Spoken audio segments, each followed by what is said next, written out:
The sitting is resumed.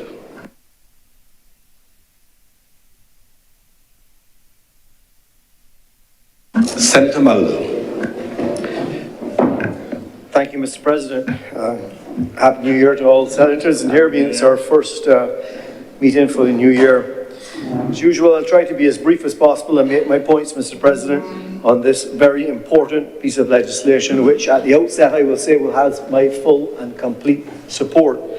I appreciate it's a cognate debate, but I have comments on two pieces of the legislation. Firstly, from what I've heard before, I think I can say that I endorse everything, if not almost everything, that other speakers have said. I cannot find anything to disagree with in all the sentiments that they made. So as not to belabor, I shall not repeat what has already been said. I'll focus on two areas where perhaps I can bring some expertise from my background. Mr. President, I'd like to focus on the premises starting in section 61 of the Rights of Persons with Disabilities Bill. I just would like to highlight a couple of concerns I have with the practical implementation of this. Section 61 speaks to the construction of new private premises and details that someone who is building a new private premises for rent or lease or intends to rent or lease. And sir, intentions are interesting things. I can tell you today what my intention is. It can change tomorrow, it can change by the hour, it can change by the minute. So I think we need to be clear in that. And I'm not saying that it needed to be stronger. I do think it is clear that if your intention is to build something for the purpose of leasing and renting in the future, you need in some way to to recognize that some of those units that you are building should be able to accommodate persons with less than full abilities. So I think it's an interesting section, but the way in which it is written leaves a lot of latitude. I would then move to part 10 of that same bill, which then speaks to existing buildings and really speaks to the need to retrofit.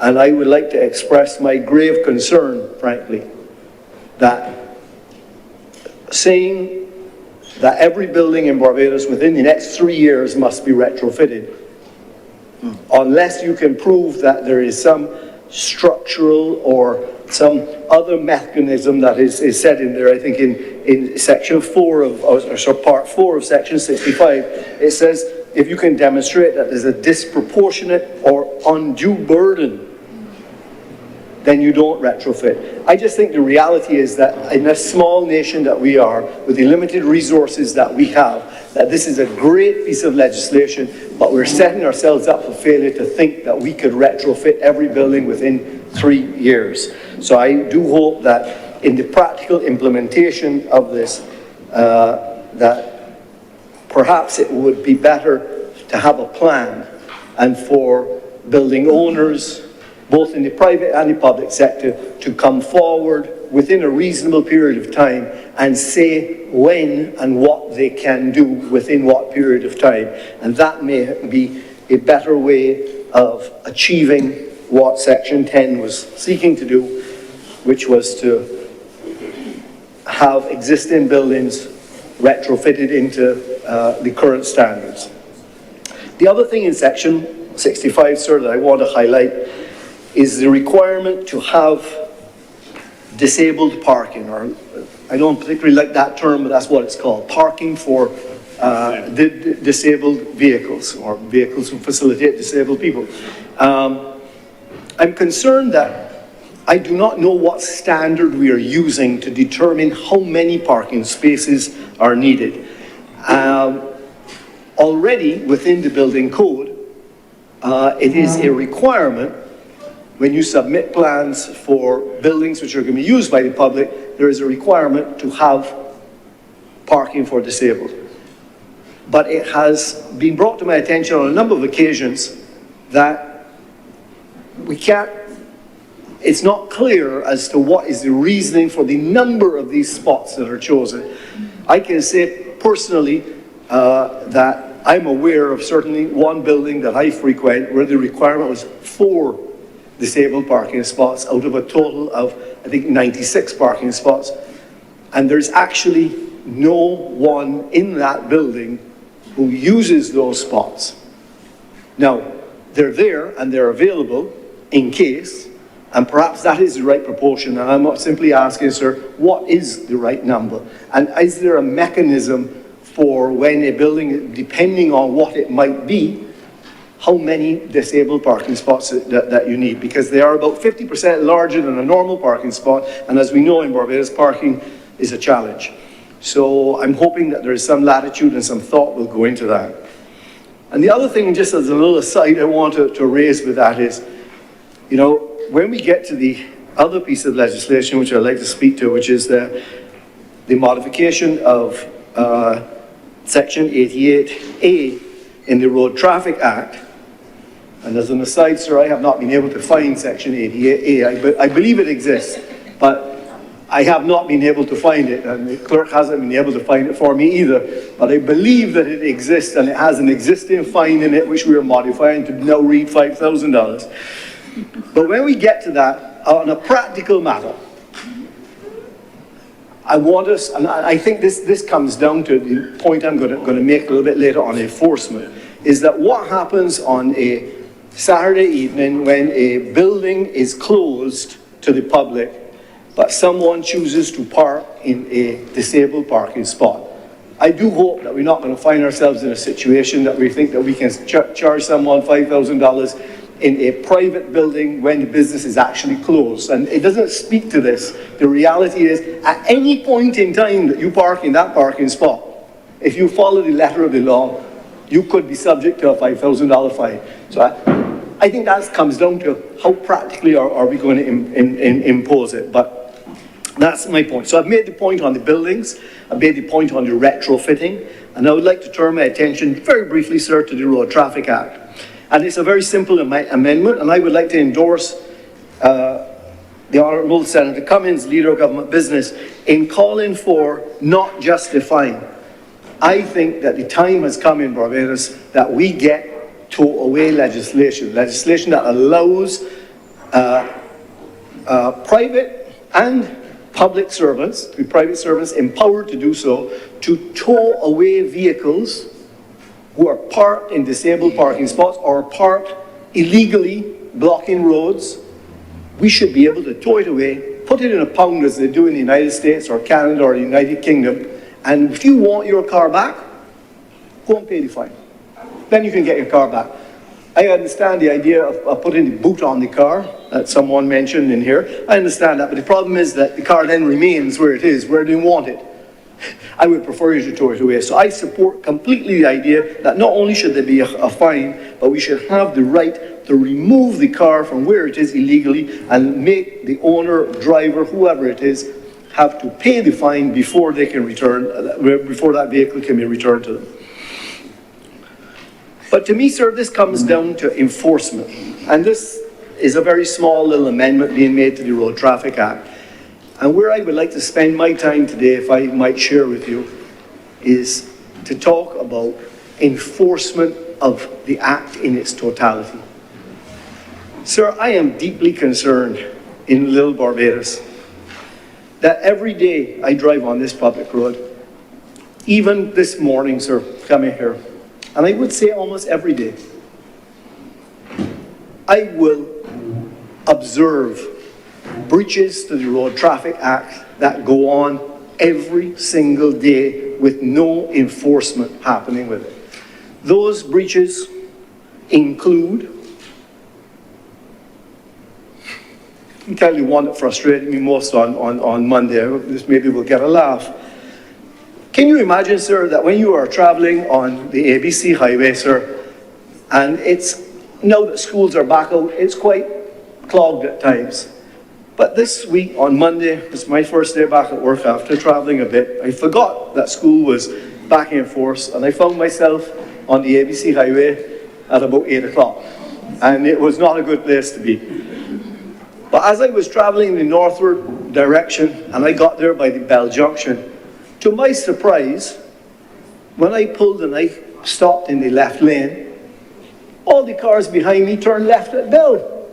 I thought, well, they must have some new route that they were going.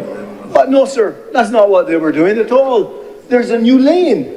You go left in, you then make an illegal U-turn around the roundabout, then you come down the filter lane. Yeah. Well, sir, after I'd been passed by probably 30 of these cars, I decided to take the law into my own hands. I did not take the law into my own hands. I considered taking the law into my own hands. And had I have done that, what I would have done is I would have moved over into the left lane and stopped. And then I would just travel along, had I have done it. And I would have traveled along in parallel with the car next to me, making sure that no one else could avail themselves of this new lane. But that's just one instance, sir, of the many breaches to the Road Traffic Act that we see daily, sir, and its enforcement. So changing this regulation and saying we're going to now charge people $5,000 for parking in the handicap, I agree. But please, let us enforce not only that regulation, but all the other ones that are being ignored. I know that this Senate, this Parliament, went to great extent to pass legislation for wearing helmets. Again, I can see on a weekly, perhaps not on a daily basis, a weekly basis, persons on motorcycles, bicycles, not wearing helmets. It's not a legal problem, it's not a law problem, it's not something that we can fix in here with the legislature. This is an enforcement problem. We need to enforce the laws that we have on our books. Sir, the other part of the Road Traffic Act I would like to speak to, and perhaps it's an area which I do not know well enough, and maybe it doesn't exist in the Road Traffic Act completely, but I would like to see much more robust legislation in our Road Traffic Act dealing with noise pollution. The noise that some of these vehicles, and especially the motorcycles, are making on the road is unnecessary and unnerving. Disturbing the peace. I have heard Senator Dr. Rogers speak about in here. I remember when the debate, sir, was on the kites and the noise and the need for peace and quiet to relax and to be able to sleep and for your own health. Those motorcycles, sir, it is unnecessary for them to be making the amount of noises, and the cars as well. And just so that, you know, everyone in here knows I'm the president of the Barbados Motoring Federation, and yes, there are race cars, and yes, there are race cars that make noise. But I will tell you that the Barbados Motoring Federation has noise limitations on rally cars, 108 decibels, and they are measured, and they're measured regularly. When you hear these loud cars on the public road, or loud motorbikes, it has nothing to do with legitimate motorsport, okay? We need to do something about that noise pollution. Thirdly, sir, on the subject of Road Traffic Act, I would hope that the other area that we could turn attention to is emissions. Because we are doing a great deal, and our Prime Minister is championing the cause of a carbon neutral, a small islands developing state, and everything that we can do. And it is completely unnecessary, again, for some of these diesel vehicles to be bellowing the pollutants that they are bellowing from the cars. And that can easily be enforced. So this all comes down to an enforcement matter. I don't need to speak about the motorcycles and the ATVs that do wheelies all about the place. We see them every weekend. We know it's illegal, we don't enforce it. It needs enforcing, sir. So that's what I am calling for. I am calling for much more stringent enforcement, because it doesn't make a difference if we pass different laws in here. We can pass all the laws that we want, and it will make no difference if they're not enforced. And sir, I will then finish on connecting enforcement to the sad state of affairs that I see this country in today with rising crime. And sir, it worries me greatly that when we let the small little things like you're not wearing your helmet, you're slipping down the side road and doing a U-turn to come back on, each one of them is a building on indiscipline. And let us not think for a moment that that does not lead to some further indiscipline, and it builds and builds and builds upon itself. And I'm going to finish with this story. 30 years ago, I first opened a business in Trinidad. And my friends down there, at the time, I thought crime was horrendous in Trinidad. And my friends down there would say to me, Andrew, don't worry about it. That is gang members shooting gang members. Nothing to do with us. And I thought, as a Barbadian dancer, I thought, boy, that's a sad thing for you to say. That is a really sad thing. How do you justify by saying, well, it's one bad boy killing another bad boy? But sir, I'm hearing that today. That's how we're excusing the behavior that we have in Barbados. And I believe that it is tied to an indiscipline that starts even at the smallest level, whether it be breaching the Road Traffic Act or feeling that you can park in a disabled parking person's spot and ignore it, as the story that Senator Cummins told. It is constant discipline, the small matters. And there is, in a Chinese proverb tells us, it's a death by 1,000 cuts, and that's what it seems to me. One little cut, little cut, little cut after. So, sir, in closing, I do hope, I support this legislation. I think it's doing all the right things. I think that there's a nexus to tourism. We have 280,000 people in Barbados, but we have somewhere in the order of 800,000 or 1 million tourists per year. And these laws apply to them and benefit them, and they'll see us as a progressive country who will recognize and welcome people who are differently able. And I will also say, sir, that while I myself am not differently able, I have a daughter who is differently able, and I do understand how it affects, and perhaps I'm in the better off side of place and I can provide for it, but there are many people who can't provide, and I think that this legislation goes a long way to helping those people who find themselves in that situation. And it has my full and complete support, and I ask you just to think carefully about 3 years, maybe even a little bit longer. Think carefully about enforcement, because the laws are only as good as we enforce them. With those few words, I'm obliged to you, sir. Thank you very much, Senator Malilou. Senator Paris. Thank you, Mr. President.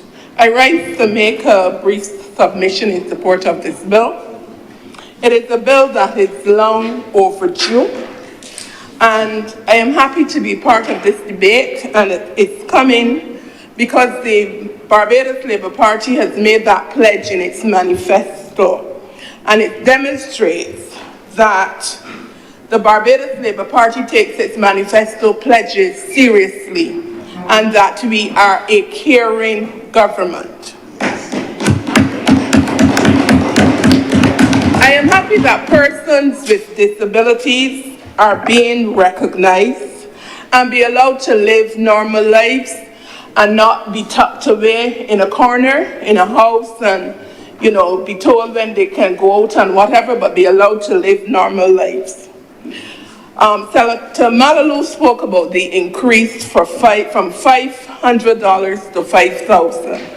I am happy that this increase is coming, but I also believe that with this increase, we need to have, like Senator Malilou, enforcement.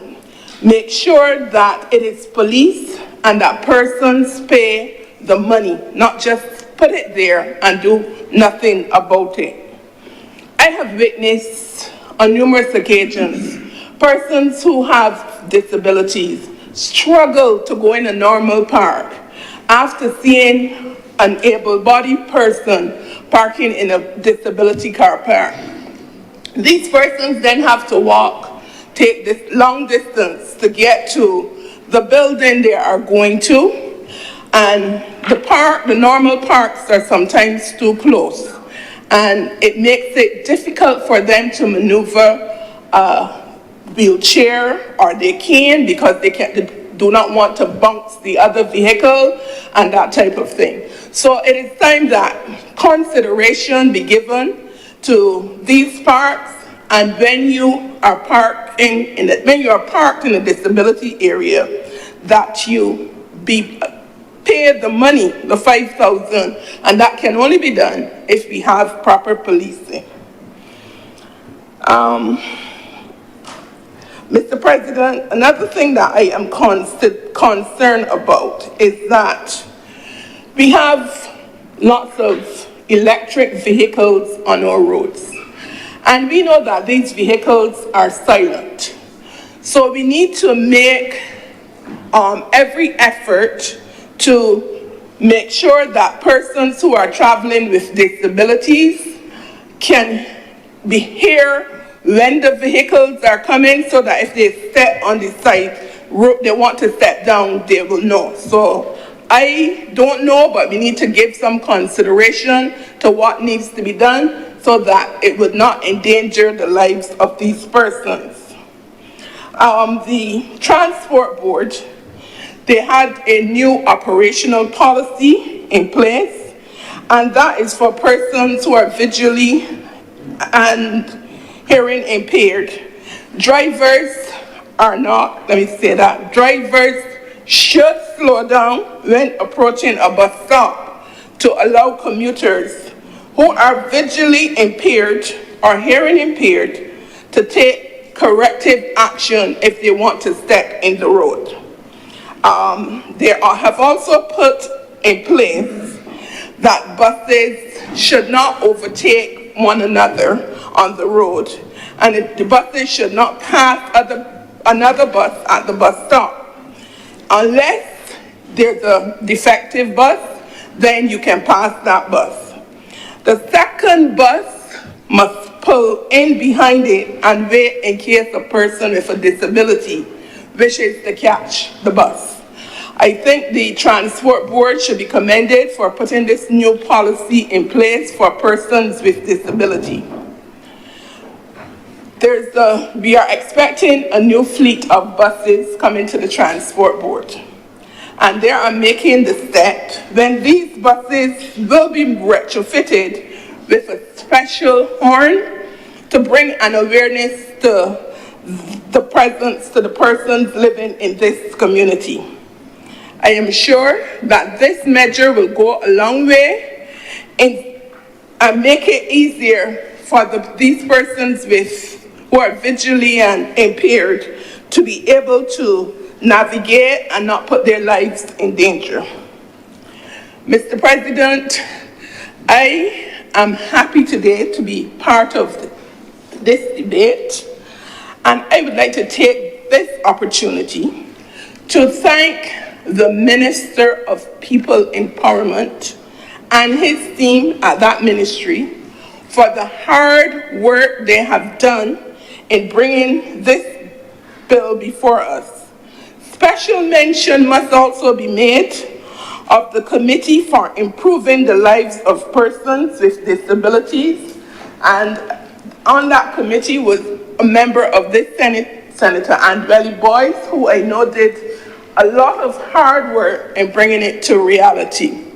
So, Mr. President, my 2 points are that the implementation in the fee, this $5,000, that in order for it to be effective, that it should be policed and we should have monitoring, and that every effort must be made to ensure that these persons are protected, because more and more electric vehicles are on the road, and they should make an effort to ensure that their lives are not in danger, and implement something that would protect them and would allow them to hear the vehicles when they are approaching. So I know this is Senator Cummings' ministry, so I hope that she would come with a solution to protect the lives of these people. Mr. President, I'm obliged to you. Thank you very much, Senator Cummings. Senator Reverend Canon Dr. Rogers. Good afternoon, and thank you very much, Mr. President. Good afternoon, colleagues, and Happy New Year to you and to all those who are sharing this broadcast. I rise only to add my voice to this particular piece of legislation because it would be remiss of me not to.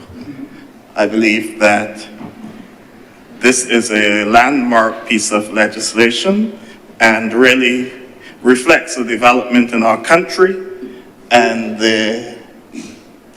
on a religious level, it reflects what God intends for humanity. And if you would permit me a little bit, sir, just to go into a little bit of a theological reflection on how we have come here, because as a Judeo-Christian society influenced by the Judeo-Christian tradition, in the Old Testament, to be maimed or disabled was seen as some sort of curse or punishment by God. And so, for example, persons with disabilities were not allowed to enter the temple. They could not be a part of the community in that way. They were there, but they couldn't go in. Of course, there were laws that you should not put stumbling blocks in their way, but the reality is that they were not seen as equal to other people. For example, Malachi in his book, chapter 1 and verse 8, chided the people for bringing disabled animals to sacrifice, because as far as he was concerned, they're not whole, we cannot have them. And the same thing extended to humanity. Granted, in the Christian tradition, Jesus came to bring a new perspective about humanity, but we see that the community with which he was dealing also had that mindset that something is wrong with people who are disabled. So time and time again in the Gospels, for example, in St. Mark's Gospel, chapter 10, the story of blind Bartimaeus. He was blind and deaf, a blind beggar, and he wants to have an experience with Jesus, but the people are telling him, "Man, shut up, the man has no time with you." He's crying out, but as far as they're concerned, you're not fit to meet him. You're not here. And a similar thing happens in St. John's Gospel, chapter 5, with the paralyzed man at the pool of Bethesda. He's sitting there, and the belief was that the angel will come down and stir up the waters. And if you got into the water, you'll be healed. But we're told that every time the angel came and stirred the water and he moved to get there, people came ahead of him and he just couldn't get in. And so Jesus reached out to him to level the playing field for him as well. And likewise, I believe the one that would impact us most in this debate is chapter 9 of St. John's Gospel, with the man who was born blind. And Jesus' disciples asked him, "Who has sinned, this man or his parents?" And Jesus said, "Neither have sinned. This man has been born blind so that the glory of God may be revealed." And here he's not speaking of the physical wholeness that he would bring the man, but the wholeness that this man is a part of our community and we should treat to him as a part of the community. And perhaps that is the segue into what we're doing today, because these people are here so that the glory of God may be revealed, to test us, to test the extent of our empathy and our love, to test the extent of our care and compassion. And we know in Barbados only too well, as Senator Paris just pointed out, there was a time when such persons were locked in their rooms. Families were ashamed to have a person who was disabled. As a priest, I've spoken to people, predominantly women, who did not see the father of the child the day after that child was born. Never came back. Never had anything to do with the child. And these are real stories, and some of them may be listening right now. And those women have had to work and do whatever is necessary to raise those children on their own, to show those children love in this community. And so, though we call ourselves a Christian society, I always remember years ago in 2009, 2010, after I'd written a book back then, and Then Dean Harold Critchlow, Emeritus, who was also a member of this chamber at some point in time, he had read the book and he said to me, "Oh, chapter 6, you do realize that Barbados is an Old Testament community, right?" I said, "What do you mean?" He said, "Just watch it. Barbados is an Old Testament community." And by that he meant that a lot of what we practice and believe is grounded in the Old Testament and not necessarily in the transformation that Jesus brought in the New. And so the situations that I just described to you of women being abandoned and so on, those are part of an Old Testament mindset. I am happy that today we can be here to usher in and to celebrate something different. It has been progressing over time, but I believe that this piece of legislation will go a long way into achieving what God would have us be as a people. And it's quite a coincidence, sir, that we're having this debate in the Senate, in this chamber, on the birthday of Martin Luther King Jr., one who would have fought for equality and justice within our world and within our society. And I believe that that is what we are seeking to achieve in this piece of legislation. I just want to highlight 3 areas of the legislation that, particularly the Rights of Persons with Disabilities bill. Some of it has been flagged before, but I think it would be incumbent upon me to do it again. Part 4, Section 21, Protection from Discrimination. And I want to highlight here particularly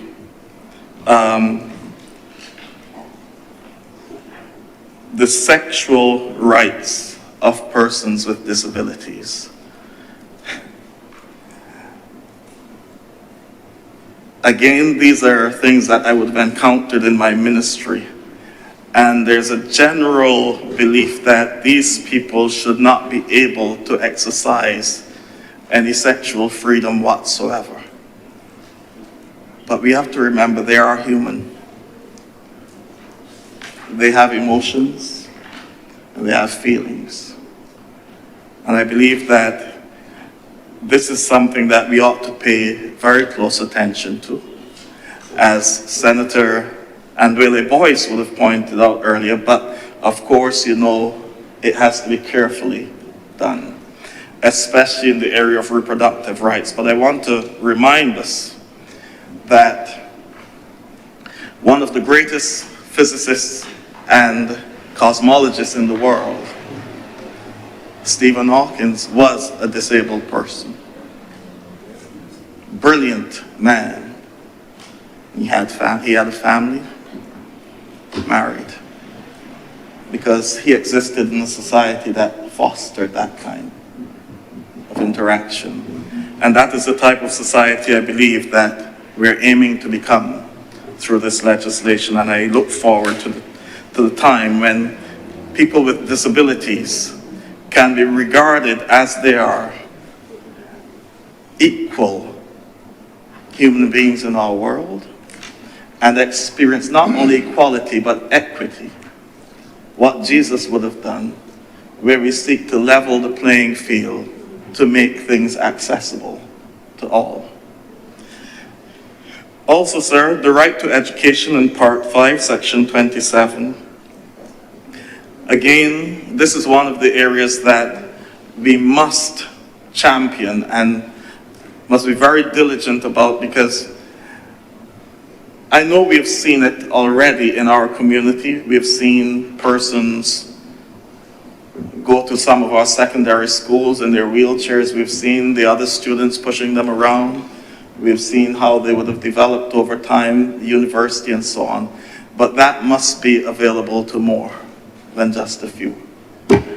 I always remember when we were preparing the Charter of Barbados 2021, one of the discussions we had, one of the meetings we had was with a group of disabled persons. And one young man, I always remember him, he was almost in tears because he said, you know, I told somebody that I'm going to enroll in the university, and they asked me, what's the point in doing that? What are you going to study for? You know, so there's still that perception in this society that these people are just there and they ought to stay there. But we've seen, even amongst us here, our erudite brother, Andwele Boyce, and what he has been able to do. And then, of course, sir, the right to employment, Part 6, Section 35. Again, we cannot set quotas because we're not there yet. We're not there yet.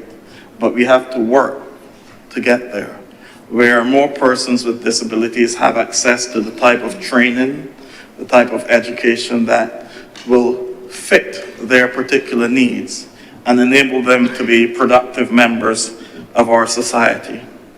Of course, one of the hallmarks of this particular piece of legislation will be its holistic approach, where we're not only looking at the person with disabilities, but the entire circle, the caregivers and the family in general, because families suffer just as much as the persons with disabilities. Families have to be the ones who are constantly there. Families are the ones, some members of the family are the ones who give up their time and any progress in this life to make sure that their loved one is cared for. And that can have psychological effects on them as well as it has on the disabled person. So I'm very happy that that particular aspect of the equation has been brought into the legislation to focus on persons who actually care for the disabled and the family of the disabled as they deal with the challenges that are before them, as they deal with the perception of society as well. Because it is not only the disabled person who is ridiculed or seen as less than by the society, it's the whole family that is affected. And it is time that we move beyond that as a people, as a New Testament people. Sir,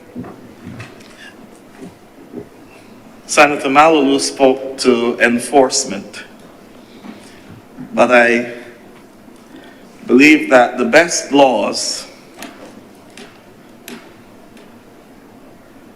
that we may have and the best legislation that we may have, if we have people who just do not care, no matter how good that legislation is, they just do not care.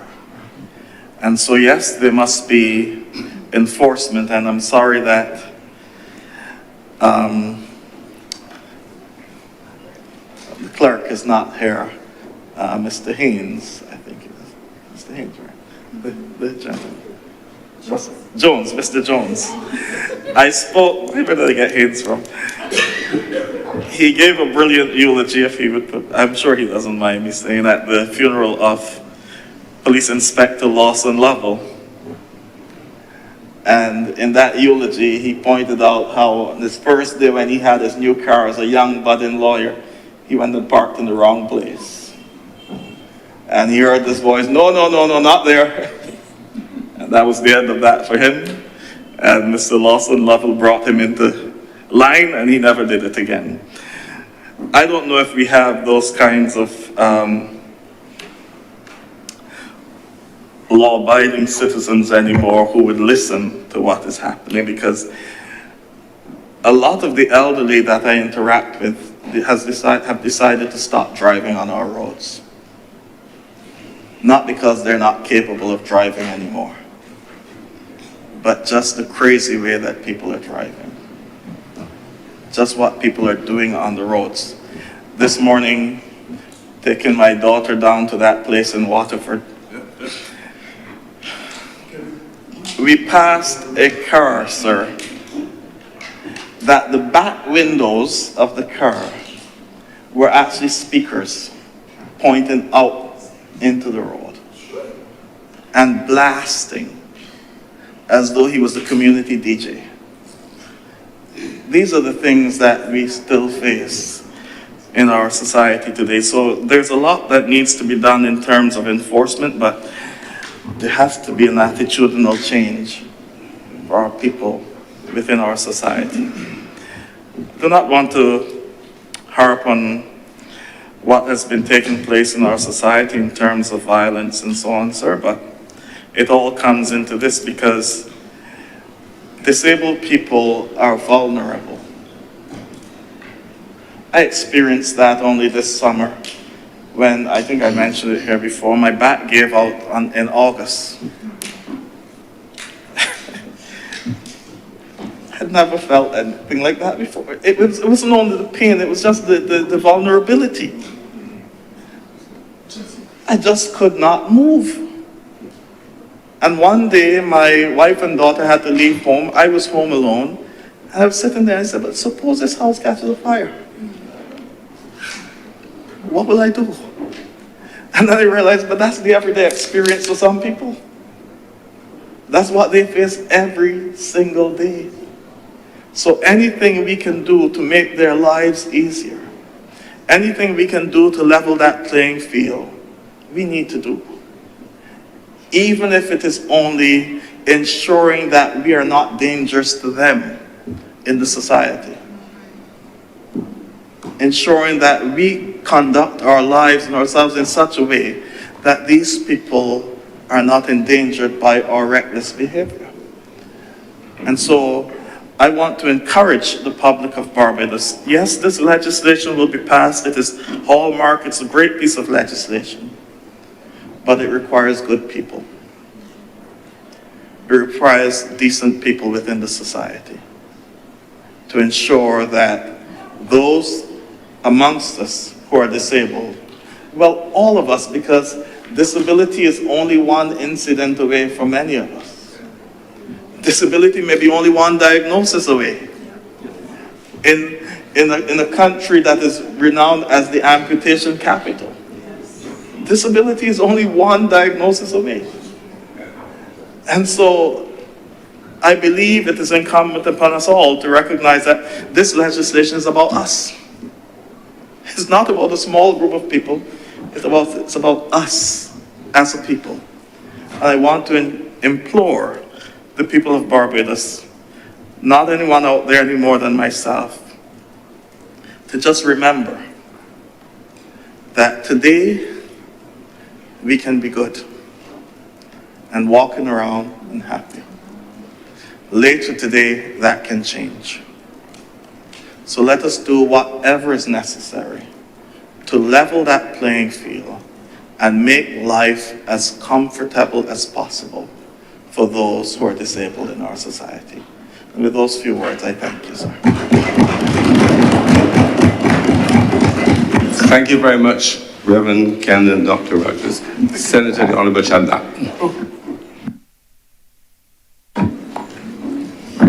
Thank you very much, Mr.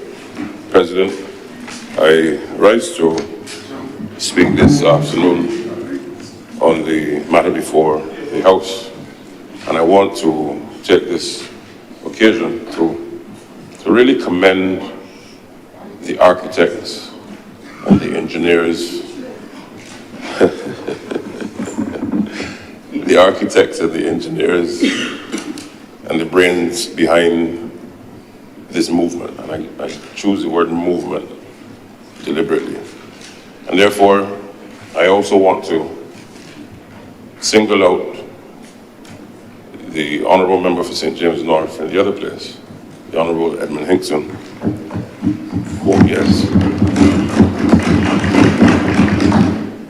who not only was the chairman of the commission itself, who's not only an advocate for the disabled community, but in my view, he's a champion.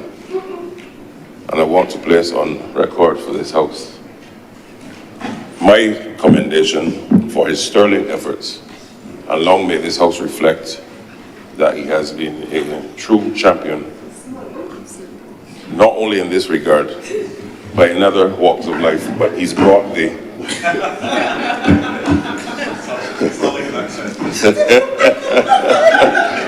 I don't know what the Honourable Member is alluding to. Mr. President, seriously, it's really a moment for all of us as a country to rally around this soon-to-be legislation, as it were. And why is it important? Barbados, like many countries in the world, has had to go through a number of challenges over these centuries. We've come through many of those challenges. We're an independent nation today. We're a republic today. We're a country that is the envy of many around the world. We are strategically located in terms of our geography. We have a high quality of life. We have a very good education system, as it were. Of course, reform is necessary. But equally,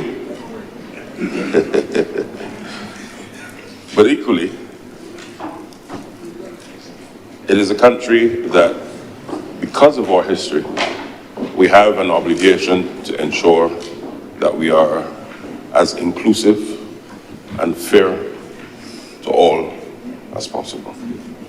And that is where I want to start my contribution this afternoon. And why is it important? The country, for example, continues to grow. The economy is growing. You see all the different indicators, whether by domestic measure, regional measure, international measure. And we must ask ourselves as a society now on the eve, or as it were, approaching our 60th year of independence, how do we ensure that as the economy grows and that our society advances and that we create a better quality of life for all, that we ensure that our disabled community is part and parcel of that legacy that we're now building for all generations. And why do I say that? We take it for granted, and as the Honourable Senator Cummins spoke earlier today, Mr. President, I reflected on a few of her remarks, because why? You take it for granted, you get out your car, as she said, you go to any beach in Barbados. You get out your car, you close the door, you walk down to the sand, you go on the beach, you come back, you wash off, you go home. You had a nice time at the beach. But for members, or for some members of the disabled community, that is inconceivable, due to no fault of their own, but it is the reality that they have to live.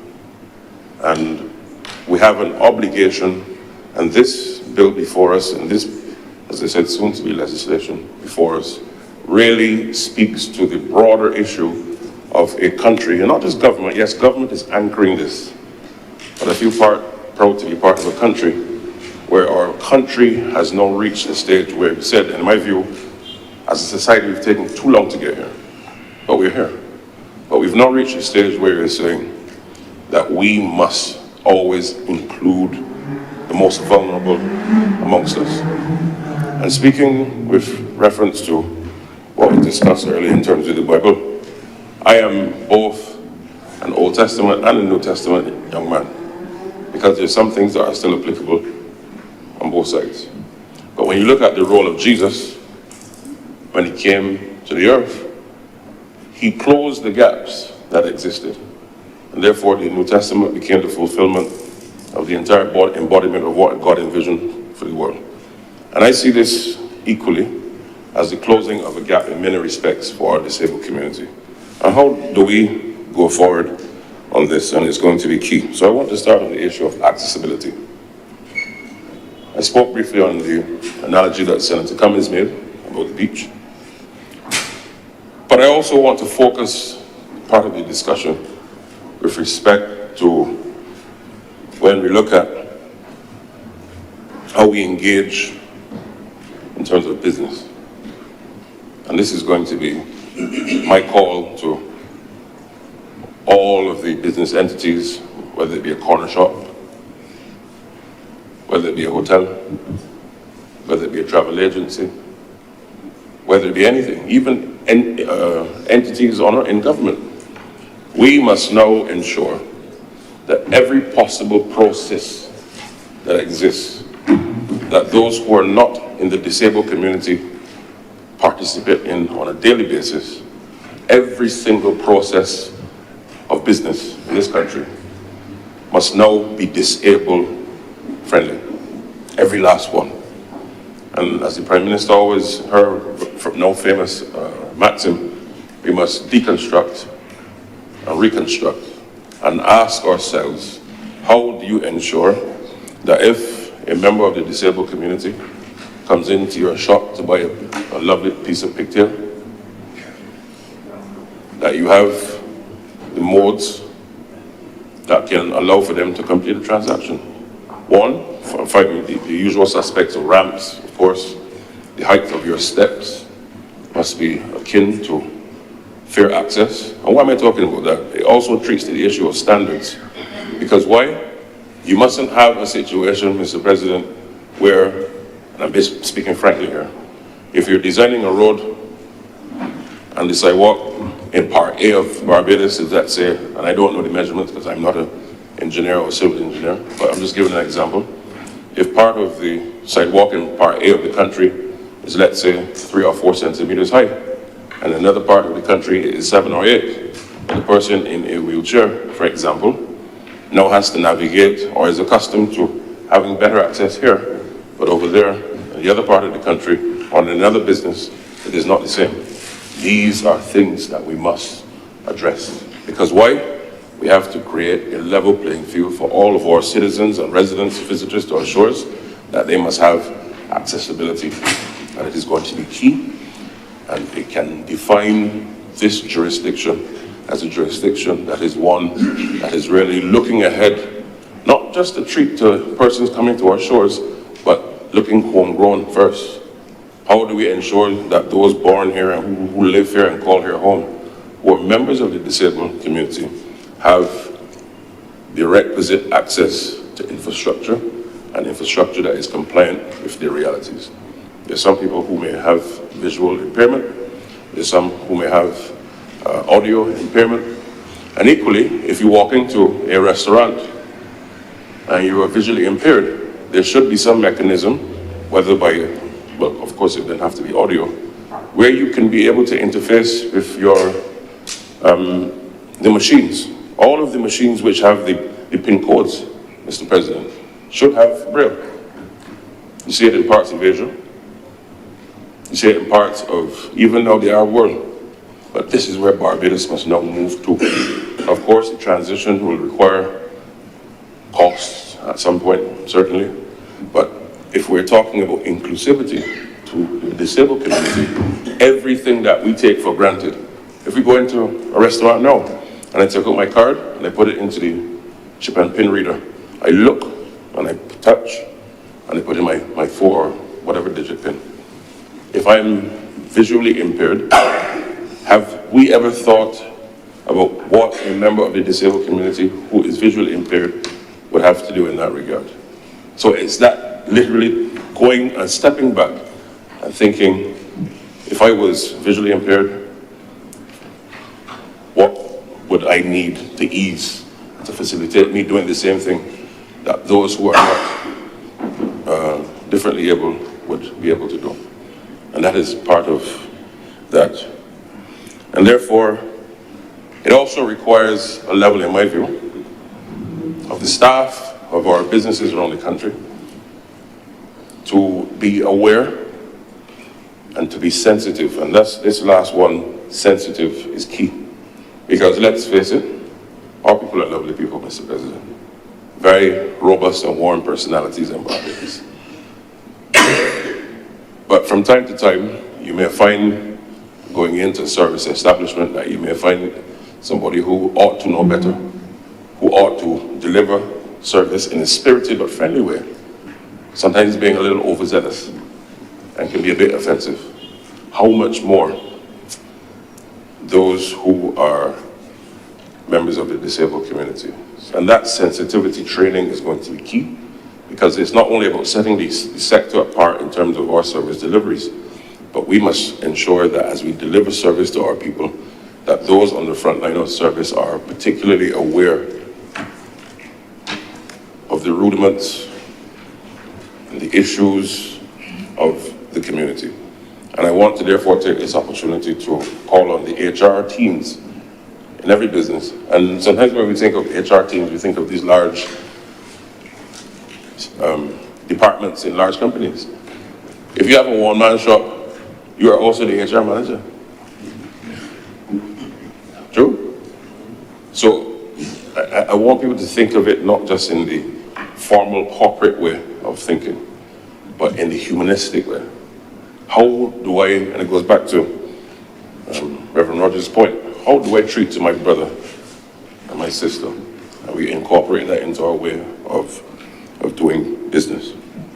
And therefore, one of the things that will happen, and will continue to happen rather, is that even as we look at the ease of doing business report, well, you know, we rebranded it and call it the World Bank B2B report, and Senator Cummings, of course, who leads the Ministry for Business and Commerce.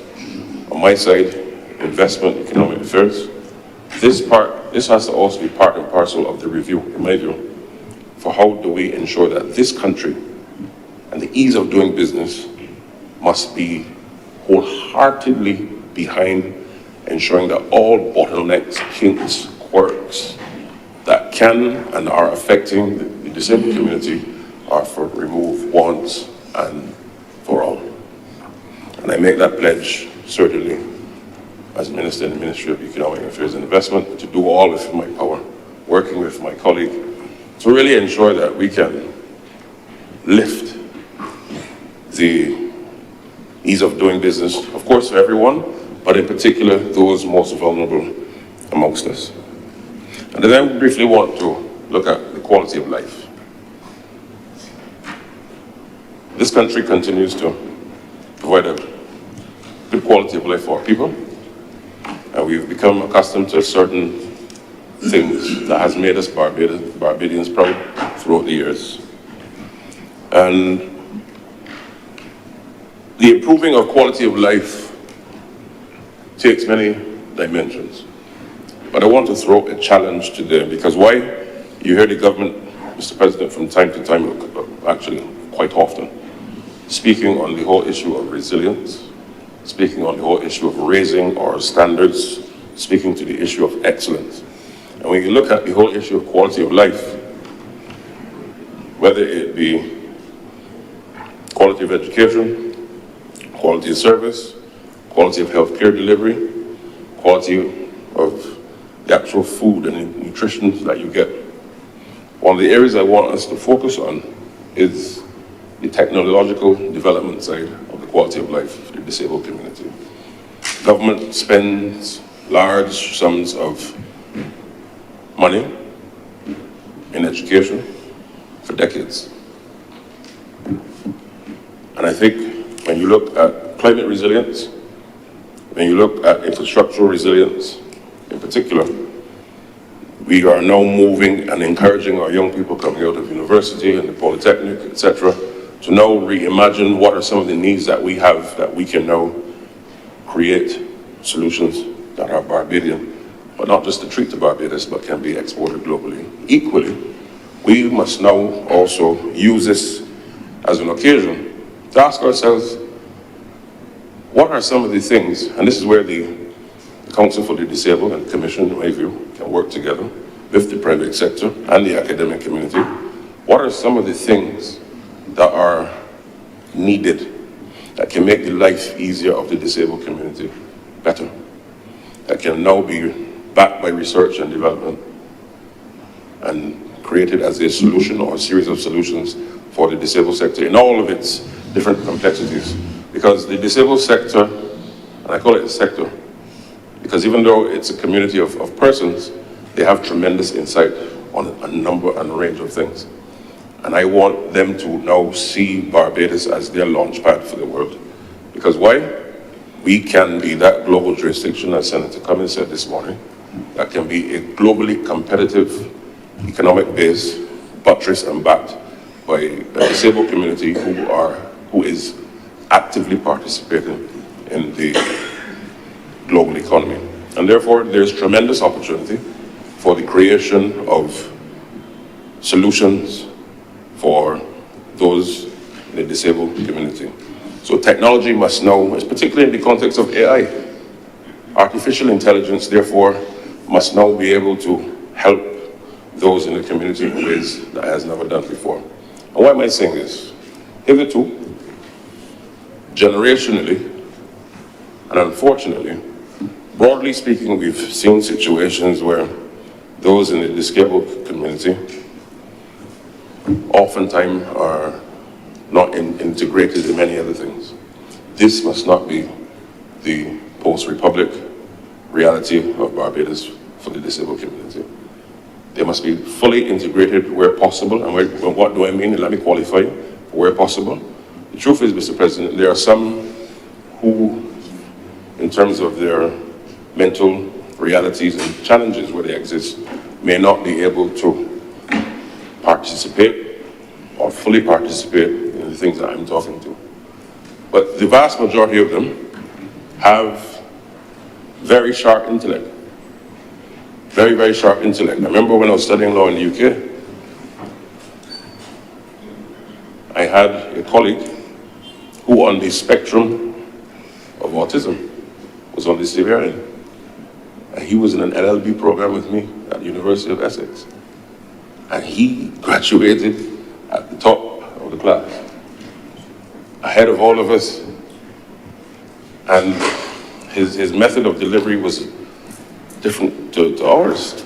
But if you ask him to write an essay on a point, sound points of law, well-researched, and, it tells you, therefore, that our system, our education system, our society has to now create the tools and the limbs to facilitate that gift that God has given to them.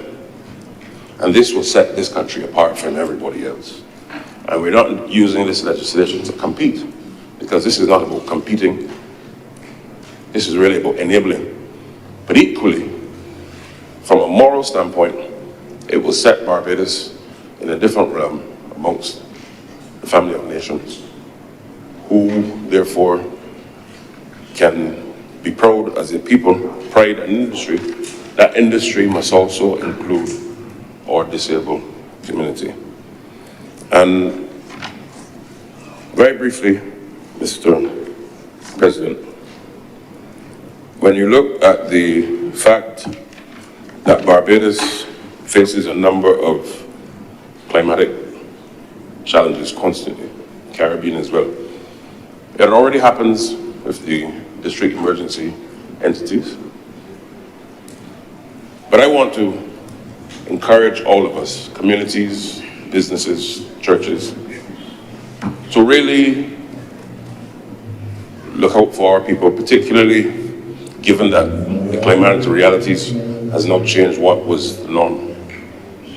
We have to now be mindful and ask ourselves, whether you're a politician, whether you're a pastor, whether you're a priest, whether you're a shopkeeper, who amongst this in my community is disabled? Do they have access to transportation if there's an emergency, a natural disaster? How can I play my part in my own individual way or my community way to ensure that they can be moved at a moment's notice? So community databases is going to be important, working hand in hand with the state agencies. Because why? That obligation for us to uplift our brothers and sisters is paramount. If we call ourselves a Christian society, notwithstanding that we may veer from the left or right from time to time, some of us more than others. Clear throat, should I get some water?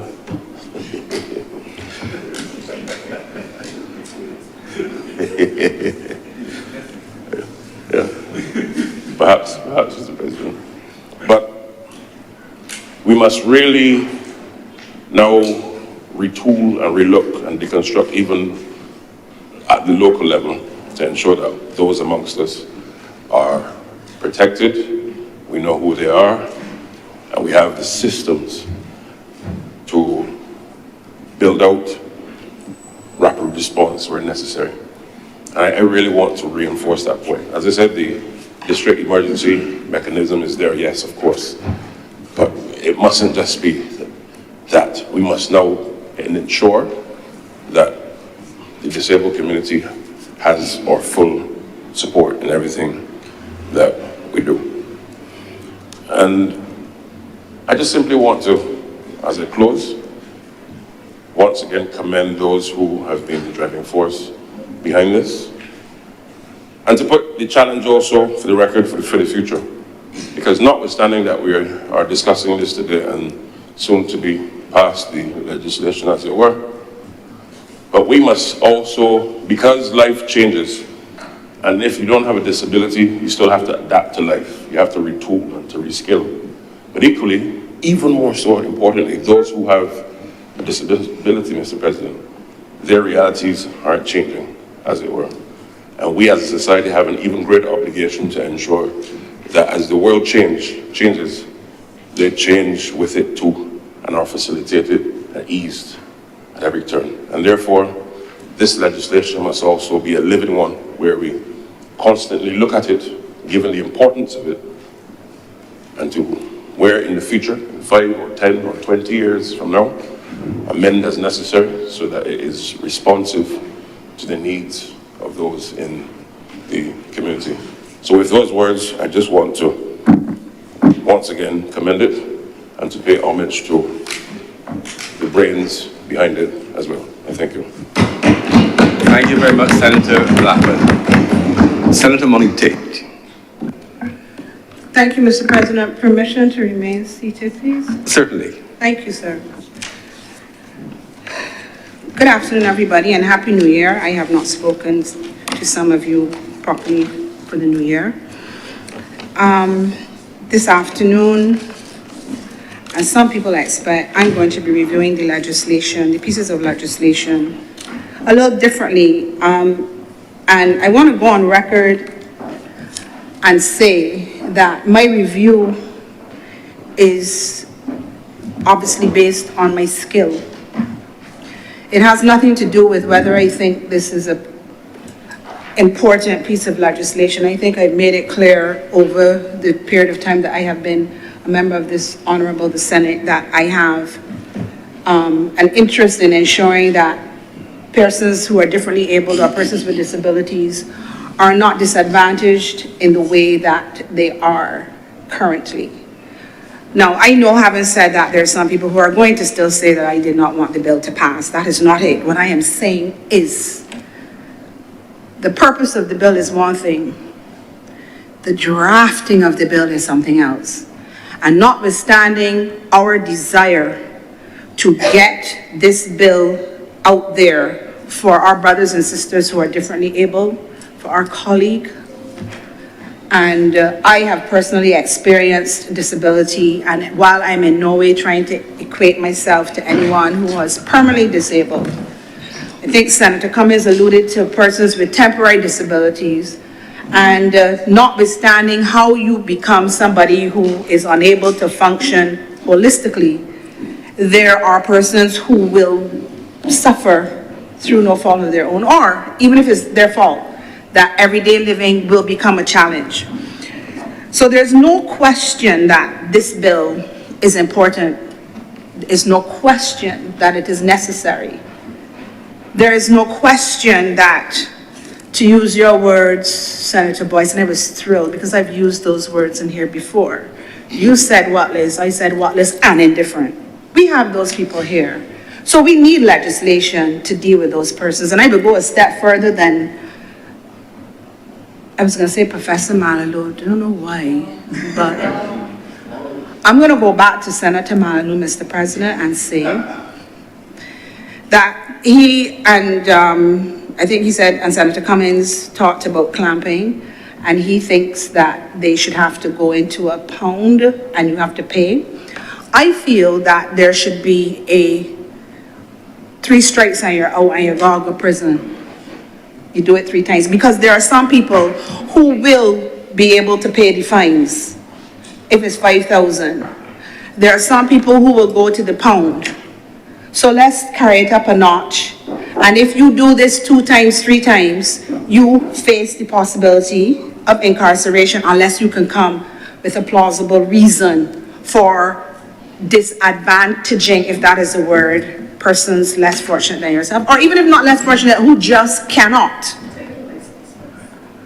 I don't even think you should take away the license, because some people will do that, and I don't think that's enough, because you might be somebody who can't hire somebody to drive you around. You need to feel it in your core. My situation, sir, has me sitting down now when I should be standing in the Honourable the Senate. This season that I have been in has been nothing short of extremely painful. I did not go and get a sticker because I meant that I was not going to succumb. I was going to fight, and I'm not going to label myself as disabled. And I thought too it was disrespectful for those persons who were truly disabled. I did not get a sticker. But what it meant is that parking became a challenge. Parking, some days I just sat in the car and cried because you can't get out. And if I get out, I have to get out on one leg because you don't have enough room to turn for two. When your legs hurt, one leg, and y'all know I'm not bony, so it's not going to work out so well for me. It was very challenging alighting from the vehicle when I was in my very painful stage. And if you can't turn your legs to stand up equally on your legs and use the cane, no, that was pain, that was excruciating. Hence the reason that you have the parking spaces with the room. And what about the persons who have wheelchairs, or the persons who have the electronic wheelchairs where you have to give them room for the, what do you call it, the lift? We should not have to legislate this. We shouldn't even be talking about this. But every day I'm gonna call the name of where I am, and I'm going to say I am not blaming the walk, because they have them demarked properly. They have poles, they have signs, it's very bright. But we have people who will come in and think that they can come and park there. And what is offensive, it's bad enough if an elderly person does it, even though they're able. But when you have the able-bodied ones, you know, the ones that have the pants down below so we know the color of the underwear, Mr. President, them, no. And the music loud, no. Prison. I am there. And I am not doing this because I had a situation, because persons in here will recall that before I had the challenge with my legs, I was talking about how in Barbados we had legislation where if you lied to the police about where you were flying your kite, the fine was higher than if you parked in a disabled parking spot. Back then it was $1,000 if you told the police the wrong address when we were dealing with the noise of the kites. And it was a higher fine to drown an animal than it was to park in a disabled spot. So it's not about me personally, it's just wrong, fundamentally wrong. I start there. I want to pause and I want to say this, Mr. President. You see Mr. Edmund Hinkson, and know that he dealing with this ever since, as long as I've been practicing, and I'm never going to say how long I'm practicing. I've got people in here that I think younger than how long I'm practicing, so I'm not going to admit it. However, recently, he together with, did she interrupt, Mr. President? No, I was going to say the young gentleman, Senator Andwele Boyce, reached out to me to let me know that the bill was starting to happen. Senator Boyce WhatsApped me, and he then connected me to Member of Parliament for St. James North currently,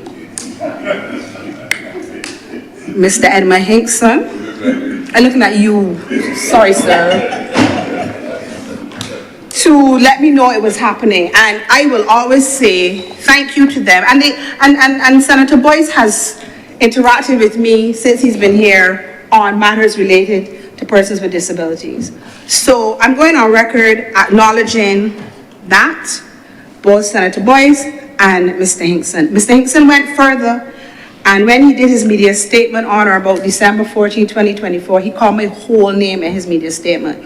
My whole name. He didn't allude to it. He called the whole name, Independent Senator Monite. The only thing he did is he called me an SC instead of a QC, but I'm not going to hold that against him.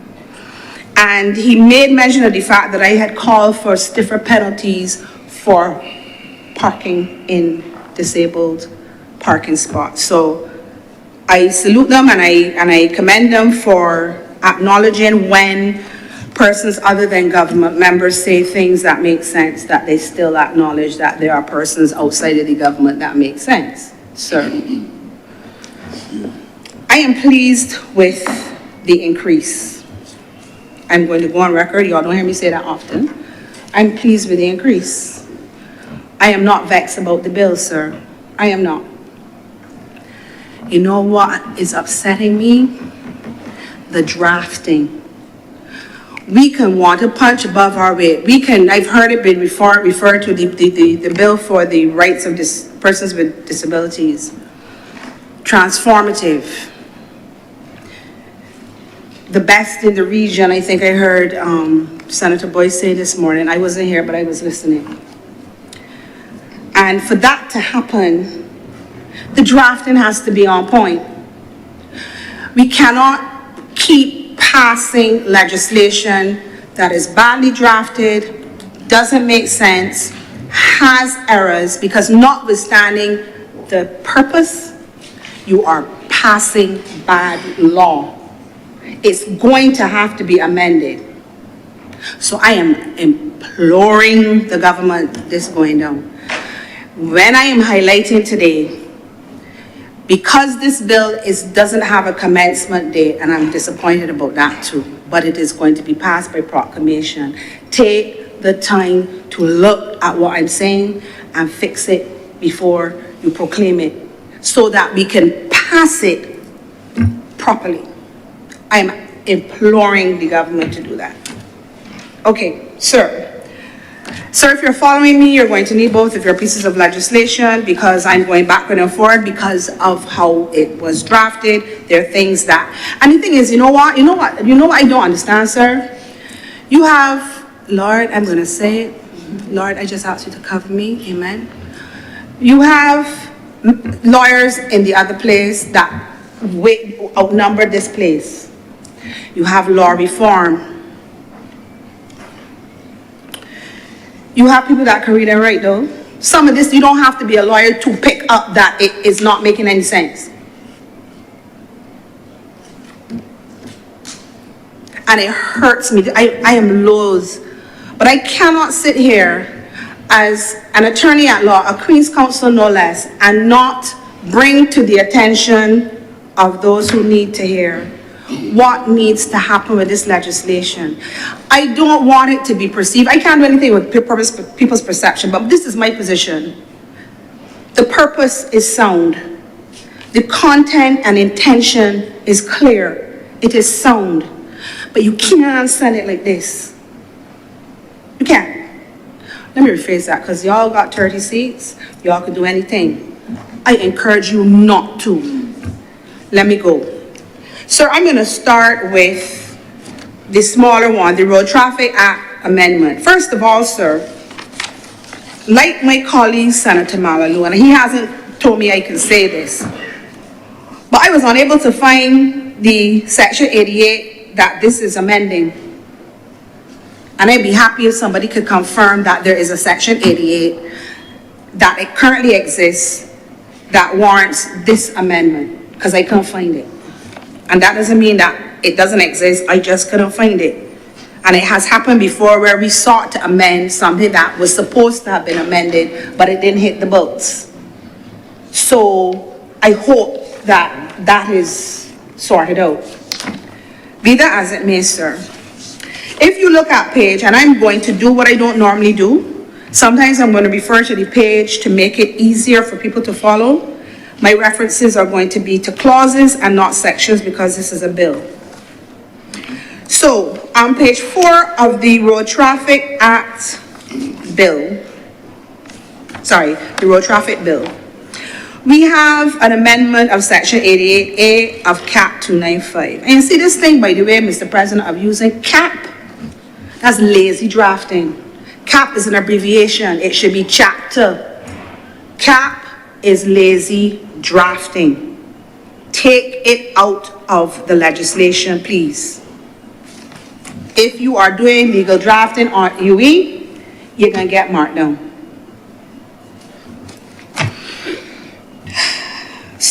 and I read, sir, and I quote, Clause 2, Section 88A of the Road Traffic Act is amended by deleting subsection 3 and substituting the following.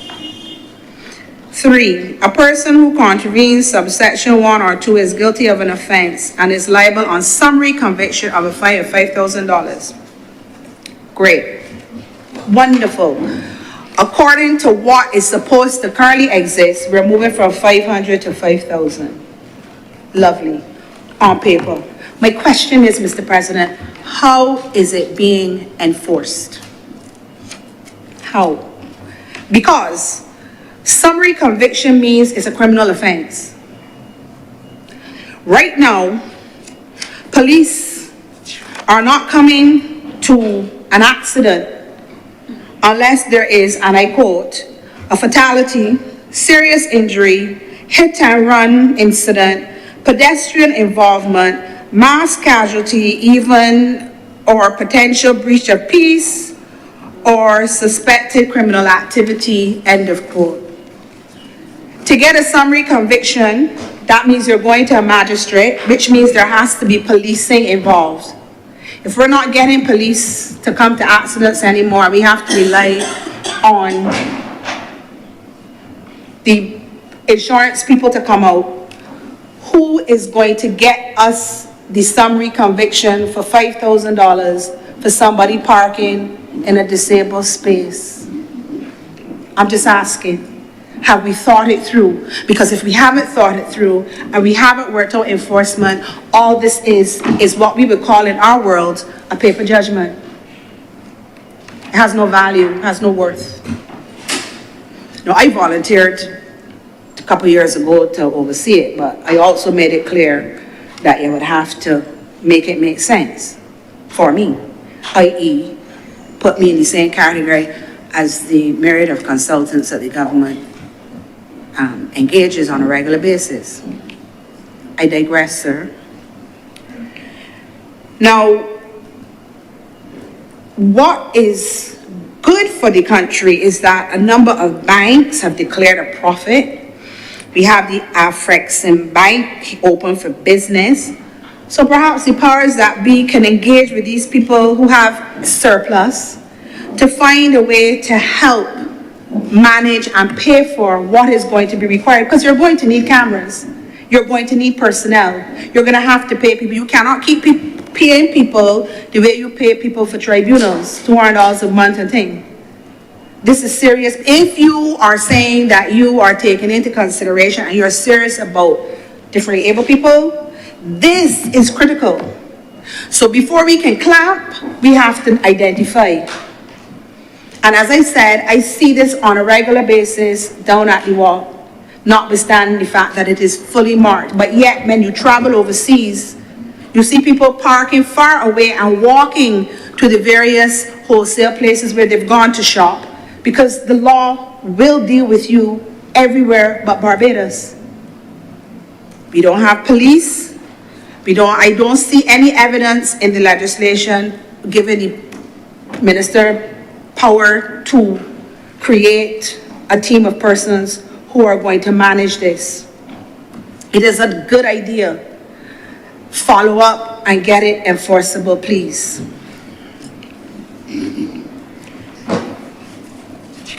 That is my take on this increase to 5,000. And I'm glad that it's happening now, especially in light of the fact that I feel like it's like a bon voyage kind of piece of legislation. All the best, thanks for everything kind of thing, Mr. President. And I'm glad it's associated with the person that it's associated with. It's up to who's left behind to get it enforced and make it make sense. Mr. President, I now move to the bill that will be eventually the Rights of Persons with Disabilities Act 2025. In the preamble of this bill, it says it's an act to provide certain rights to persons living with disabilities for the promotion and protection of full equal enjoyment of rights for the elimination of discrimination on the basis of disability, for the welfare and rehabilitation of persons with disabilities, and to provide for related matters. No one who is halfway decent is going to have a problem with this bill. It's needed, it's long overdue, it needs to be done, it should have been done ever since. I'm glad that it's gone this far. But let's look at it.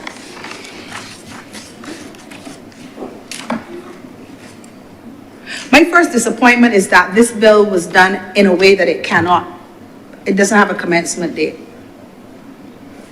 This bill is going to pass by proclamation. And I discovered that before I had read the bill. But when I read the bill, it became clear why it could only be a bill by proclamation, because the underpinning legislation that will make this bill effective is the Social Empowerment Agency Act, which doesn't exist as far as I know. It's certainly not accessible on the Parliament website. It certainly has not come through this chamber. There are things, I think it is Senator Boyce and Willie that said, there are things that need to be done. I think it was him. But things need to be done because you are bringing agencies together and so on. So you know what I want to know? If the government with 30 seats that controls every agency that is a statutory corporation, therefore controls everything that is become, everything that is legislation, why did y'all not bring the two bills together so that when we finished the debate, everything was finished and everything was fine and everything could be passed? Even if this bill did not have issues that I have picked up, it still can pass today because the Social Empowerment Agency Act has not been dealt with.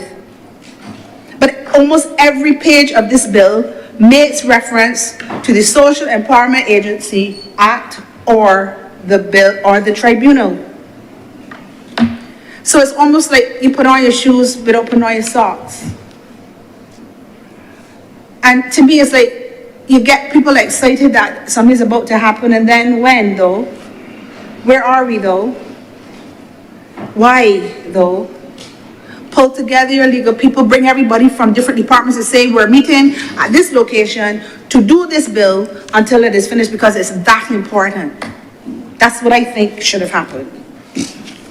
Anyway, so there was that disappointment.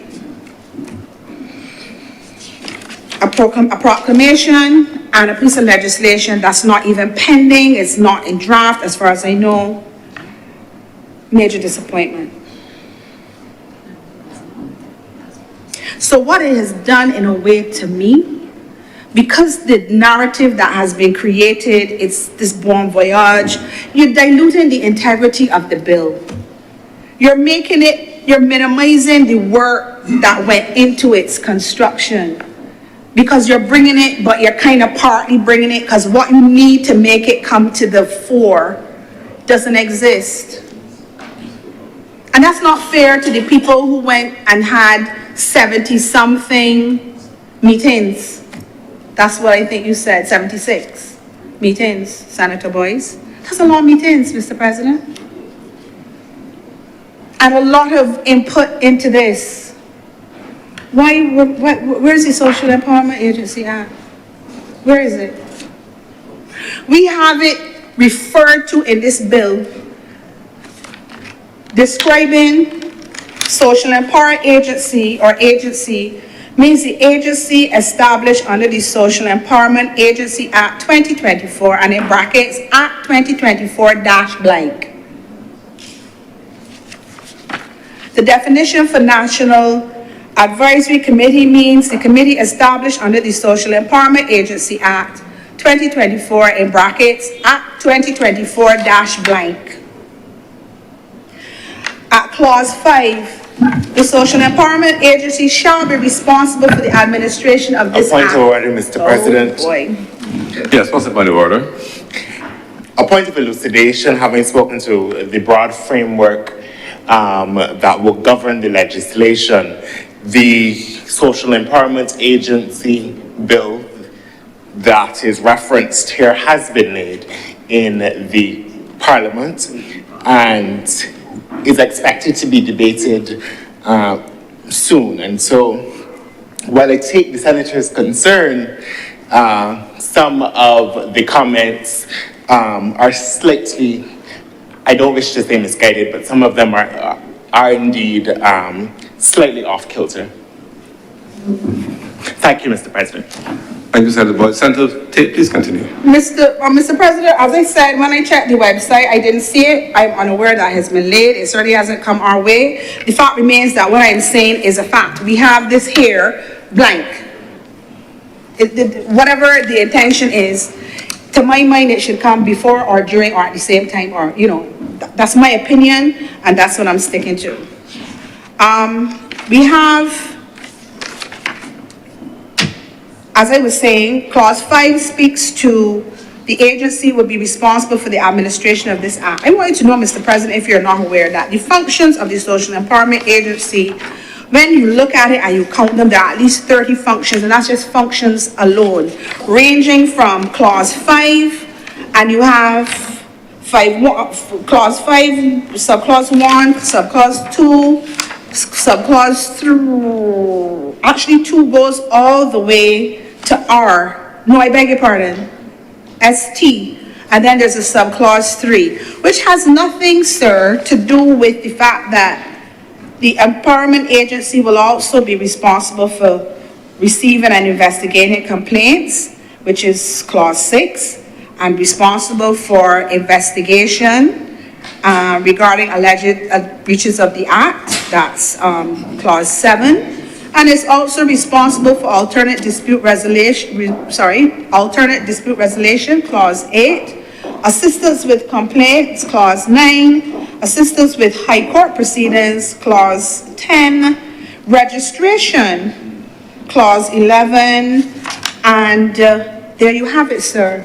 So it is a wide-ranging agency that is going to be very busy with lots of responsibilities, but it doesn't have any power right now as we debate this bill. Something that I don't quite get.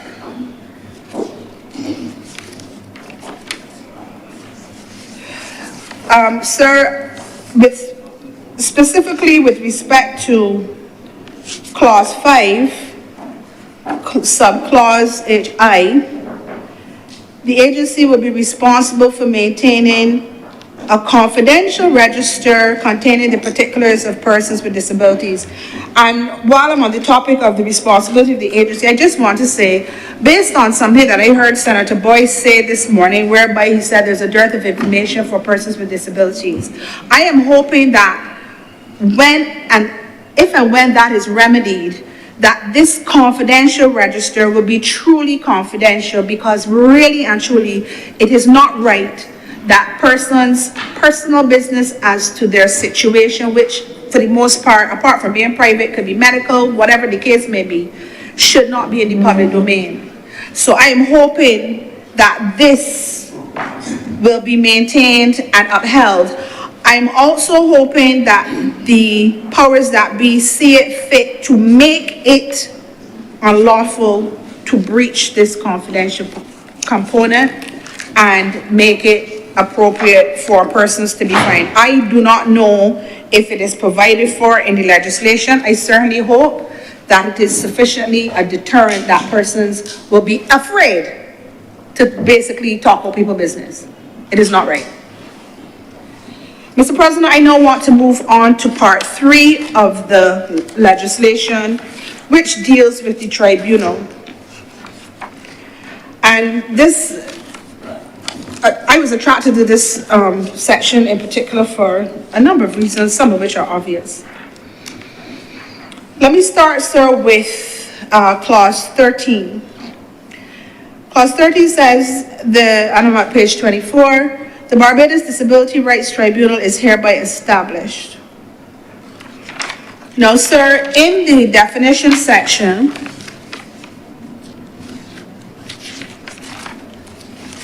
the reference to the tribunal was made at page 16, I believe it is. And it's, you know, a quarter down the page, and it says tribunal means the Disability Rights Tribunal established under section 13, which is the one I just read, sir. The problem with that, sir, and some people will say that I'm picky, but if you define it as the Disability Rights Tribunal in the definition section and then refer to it as the Barbados Disability Rights Tribunal in the body of the act, you are doing bad drafting. And it ought not to be. It's plain and simple. It is a word, but it is Barbados. If I see it, everybody else should have seen it. Fix it, make it right, is what I'm thinking. And it ought not to be. No. So the tribunal shall comprise 3 members. And that is at clause 14. And it is clause 14.1. Clause 14.2 says inter alia that a chairperson, the tribunal shall consist of the following members to be appointed by the minister after consultation with the social empowerment agency. A chairperson who shall be an attorney at law with at least 7 years standing, who has expertise in disability matters and/or human rights matters. I'm not sure why you're restricting the attorney to that extent, but I don't quite understand that. B is a deputy chairperson who shall have expertise in social protection issues, and one other member who shall be a person with disabilities or represent an organization for persons with disabilities. I'm sorry, sir, I'm reading clause 14.2 A, B, and C respectively. I say again, the tribunal shall comprise of 3 persons and a chairperson shall be an attorney at law. But then at clause 3, the chairperson shall preside over the tribunal's proceedings, and where the chairperson is not present, the deputy chairperson shall preside. If you're supposed to have 3, you can't have 2. And if the chairman is supposed to be a lawyer, you can't have the deputy chairman unless he's a lawyer who shall have expertise in social protection issues.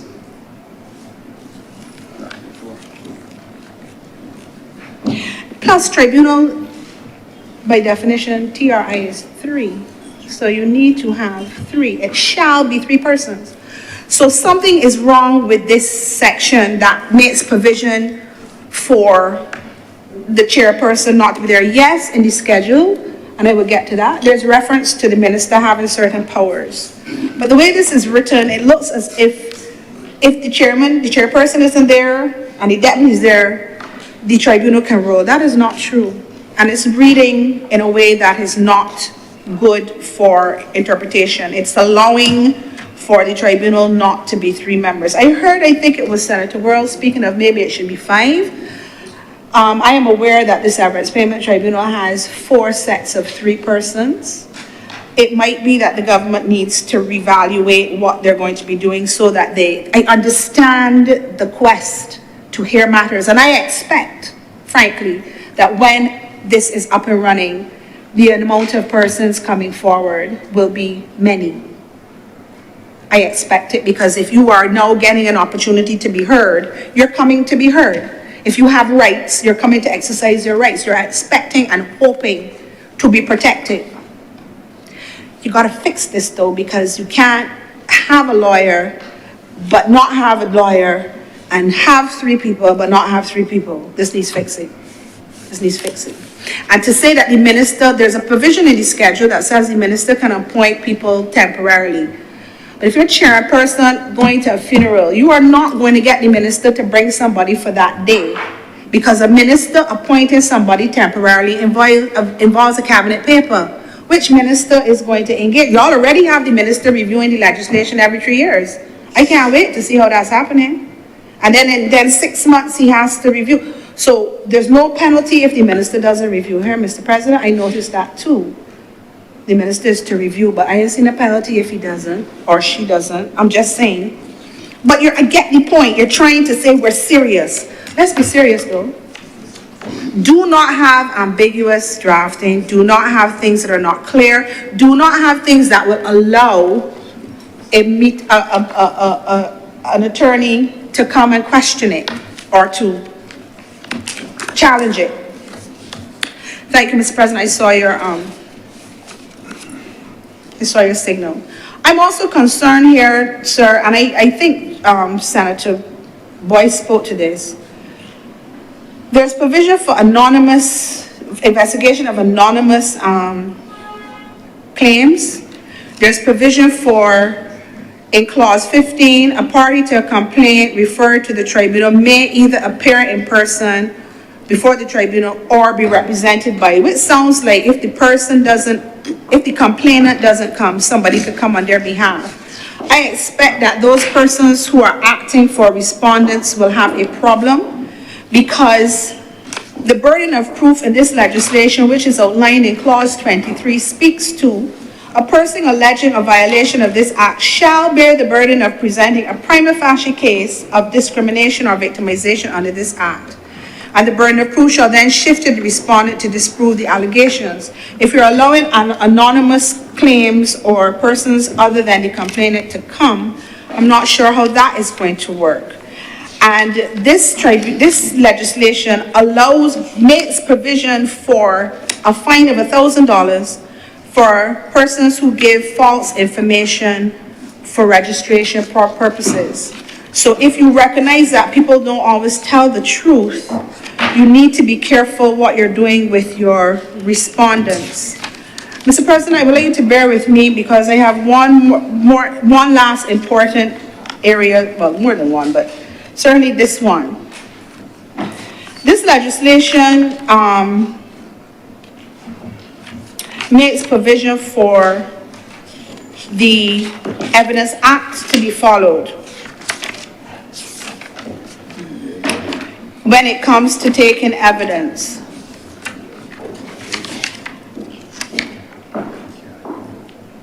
What I'm not quite understanding, Mr. President, with this is if you have to follow certain legislation in order to give evidence, why is it then that you're not making provision for those persons who will want to give evidence in defense? When I read this, it seemed as if it was somewhat one-sided, and I understand why people will feel that way, but at the end of the day, it's important that persons have or feel that they can defend. The other thing I don't understand is we keep hearing about the courts are being overworked. I refer to the High Court all the time. But this legislation is making provision for assistance with High Court proceedings and appeals to the High Court. You are encouraging backlog. I'm not sure why the appeals and the assistance wasn't to the Court of Appeal. It's going to happen faster if it goes to the Court of Appeal. It's more likely to be heard sooner rather than later if it goes to the Court of Appeal. And there is a precedent where there are certain tribunals. I think for certain the employment rights legislation makes provision for appeals to go straight to the Court of Appeal on issues of law. That helps narrow down, because an average person who loses at the tribunal level is not likely to go and do law. But this one says you can appeal facts and law. You don't want this in the High Court. You need it in the Court of Appeal so that it can actually be heard and dealt with. This is not good for the High Court. No disrespect to the High Court, but the High Court is overworked. It's backlogged. It's bogged down. If it wants to be effective, it needs to be the Court of Appeal. One last thing, Mr. President, in the schedule, I'm seeing reference to, yes, sir, yes, sir, yes, sir. I mean, sir, to be quite honest, right? Clause 35(8). Nothing in subsection 3 or 4 shall preclude a person with a disability who has been discriminated against from applying to the Chief Labor Officer pursuant to the Employment Rights Act 2012, Act 2012-9. The Employment Rights Act deals with unfair dismissal. This should be employment, open brackets, prevention of discrimination, close bracket, act, 2020-2026. When you turn shortly to page 41, Mr. President, clause 40, subject to the provisions of the Employment Protection of Discrimination Act. You're protecting the discrimination, Mr. President? You can't bring this kind of work to the Senate and don't expect me to pick it up. It should be prevention of discrimination.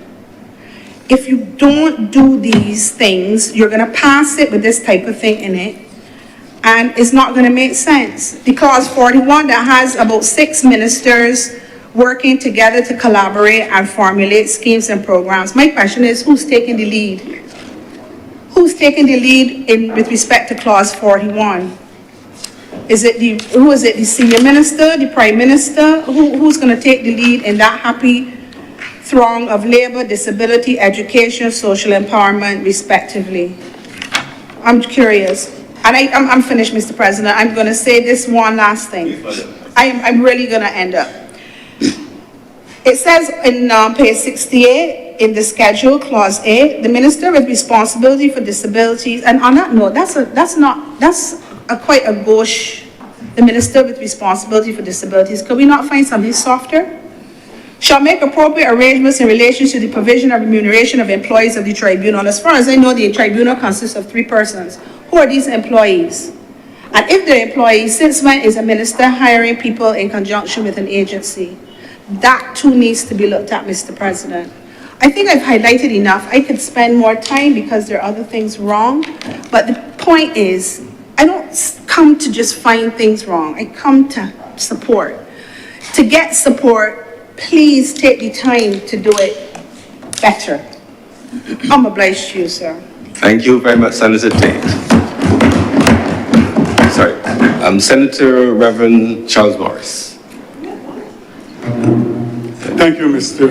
President. He was at 4 speakers ago. I rise to lend my support to these matters that stand before us. I want to begin by saying that I take these matters here very seriously because in terms of disability, I can speak from a personal perspective. Sir, as you know, I taught at that place in Waterford. And I happened to teach 3 of the persons who came in with disabilities. Most Honourable Carrie-Ann Eiffel being the first. And then there was Craig Nurse, and then there was Janine Olu. But the thing that gave me hope in the future is to see the students at Camembert School come into the assistance of these 3 persons who had their disabilities. And they were able to live their school lives in virtually normal circumstances despite their disabilities.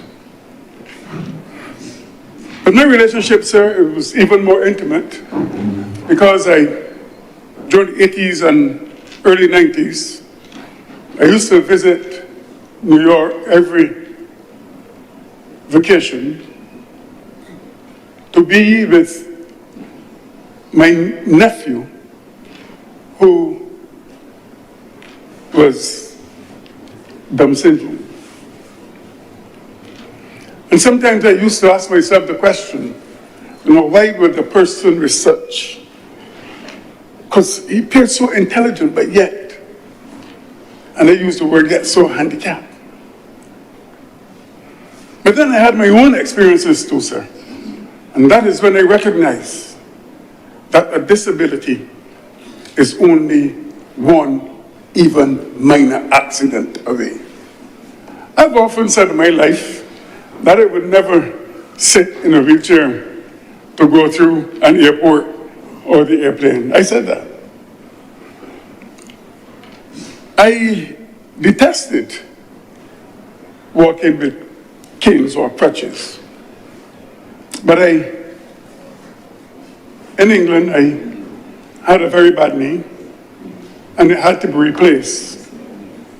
And I remember going to the hospital, and the nurse told me she was going to, they were planning to do the general anesthetics, and then she told me she was going to do the local one, and she was going to inject something from my back, my lower back down. And I asked her if everything was going to be all right. She said, yes, everything was going to be all right. I said, nurse, is everything going to be all right? She said, yes, everything is going to be all right. I said, nurse, you don't understand me, you know. I asked you if everything is going to be all right. She said, Mr. Morris, it is going to be all right.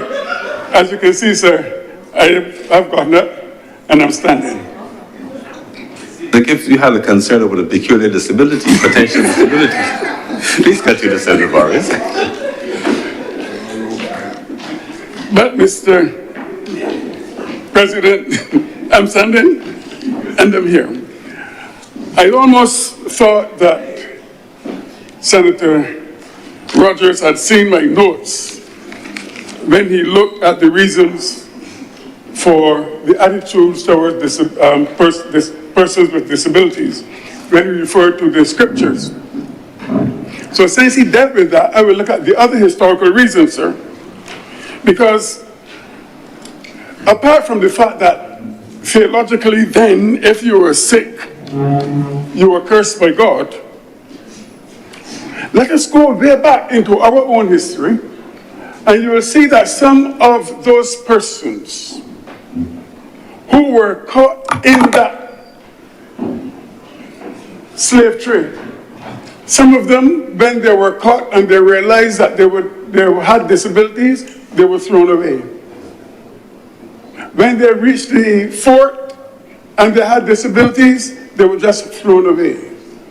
When they came across the Atlantic on the Middle Passage, if there was not enough food, if the ship was overloaded, the first persons to be thrown overboard were those with disabilities.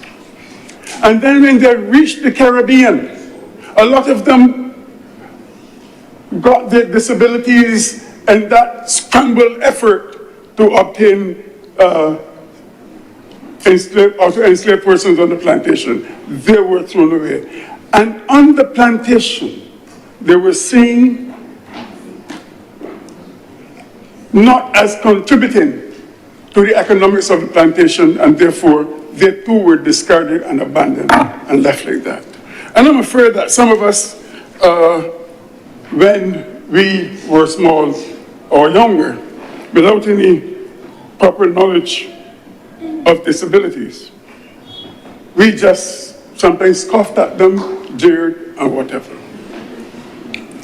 But sir, even then,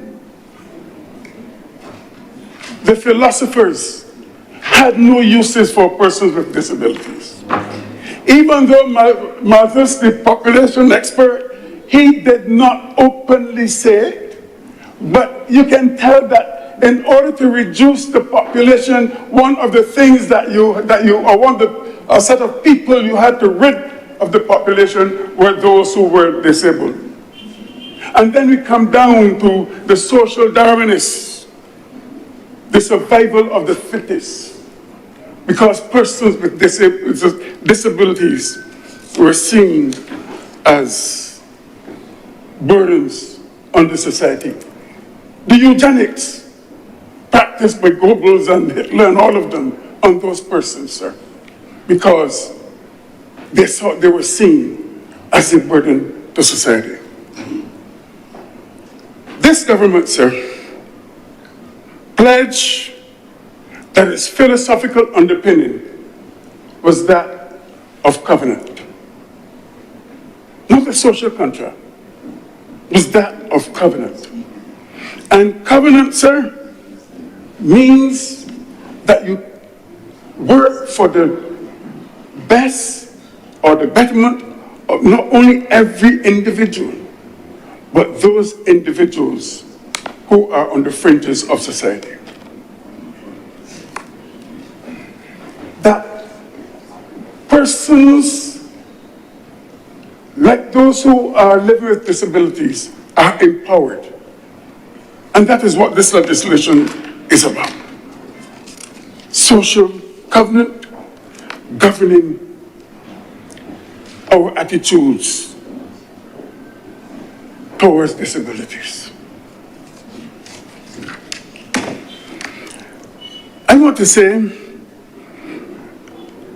that a society like ours needs to exercise care and compassion to those whom we consider not normal. Care, sir, and compassion. Because these are the two other things that Dr. Senator Rogers would have mentioned. Care and compassion. You know, there's a story of a little girl who left home and she was late in returning home. And when she eventually got home, her mother asked her what was the problem.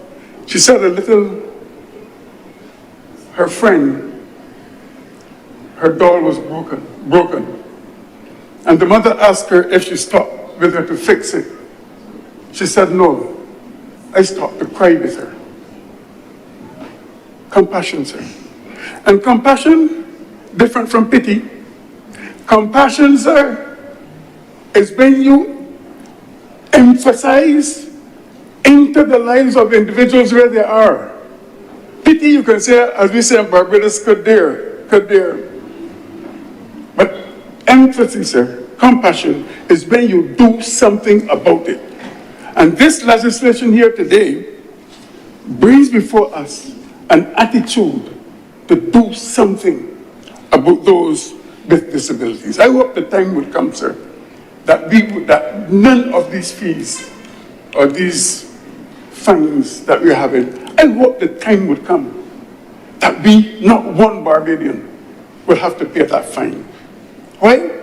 Because they would have the good conscience to make accommodations for those with disabilities. There's a shopkeeper who told a story of a young boy who came to him to purchase a puppy. And the boy identified a puppy the puppy that he wanted. He went back and he got the money and he came back to the shopkeeper to get the puppy. And the shopkeeper told him, but that one has an injured foot. Part of the foot was missing. And the boy insisted he wanted it. And when the boy left and walked down the steps, the shopkeeper realized that boy identified with that same puppy because the boy had one of those prostheses. What is it that should govern our behavior? Compassion towards those with disabilities. And if I may look again to what is referred to as a good book, even though there are many bad things, we can see Jesus himself catering to those who had one form of disability or the other.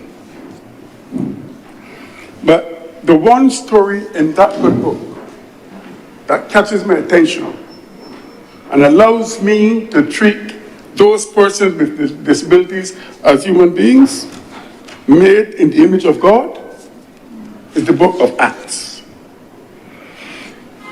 Acts chapter 3, where Peter and John, two people who couldn't get along, were visiting the temple, and there was a man outside who was born crippled. They too had to face the situation how this man got crippled, was it him or his parents? But because of their association with Jesus, they had to do something. Even though he was crippled, that man showed that he was intelligent. You know what he did? He went by the temple. And he went exactly where everybody was supposed to come into that temple, to beg of alms. And he would go there every day to beg of alms. And there were persons, if you read some stories in the history of the church, you will see that there were some persons who scoffed at him. There were others who wondered what he did. But I'm saying to you, sir, that there are some persons with disabilities who didn't do anything wrong. Their parents didn't do anything wrong. That is how it is. That is how it is. And therefore, this man went there intelligent. And then, you know, sir, in those days, the temple was not really a religious institution. It was like the Wall Street of Jerusalem. That's what it was. It was not really a religious institution. In fact, it was not primarily a religious institution. And so, this man is there, crippled. That means he's dependent on others. He's dependent on others. He goes there every day to beg alms. Crippled since his mother's womb. That says to me that everybody who is down is not necessarily out. And those persons that suffer with disabilities that we believe are down are not necessarily out. But lest we judge them by our own background, remember that not everybody may be born like us. Some persons have good situations, some have bad situations. And rather than say, looking down on them, we must follow the dictates of this legislation. Because if you follow that story, sir, when Peter saw them, and Peter saw the man, he knew what he was going to do. The words in that text, sir, mean something to me. Because it says that Peter told the man, look at us. Because they wanted him to know that they are seeing him, that they are looking at his condition, and that they were going to do something about his condition. And when he said, silver and gold have I none. Silver and gold have I none. It means that if I give you silver and gold today, tomorrow I'm going to have to give you silver and gold. The next day I'm going to have to give you silver and gold. But I have something that will cause you not even to want the silver and gold. I have something that can ease or relieve your situation. And that is why Peter held him. And he started to leap. He started to jump. And he started to give thanks. And I'm saying to you, sir, that this legislation in itself not only shows compassion, but it shows that these persons who are living with disabilities will be able to live out their humanity as God would have them to live it out. That they are born as in the image of God, just as you and I are born in the image of God. That they are born with particular freedom, just as you and I are born with our particular freedom. And I believe, sir, with all my heart, that this legislation would go a long way in making life comfortable for persons living with disabilities. We have taken virtually a long road to get here. As I said, I remember the days at school when we saw them as not right citizens. But that was then. But you can't tell me now, in 2025, that we can see it the same way. And I want to commend all of those and thank all of those who were involved in bringing this legislation thus far. It shows that humanity everywhere must live out their true potential, their God-given potential. But I also believe that there are some things that I've noticed. I know what it is, sir, to have to walk with crutches to get into a car. I remember my chauffeur lifting my feet and putting me in the car. And on evenings he would come and lift it out and I would have to walk. And sometimes, sir, the spaces in those, for those vehicles, they're too small. They're definitely too small. And I believe that we should have bigger spaces than normal for those persons with disabilities. They have the machines and everything to operate. They have the canes, I know. And I can empathize with them. But I hope, sir, that we can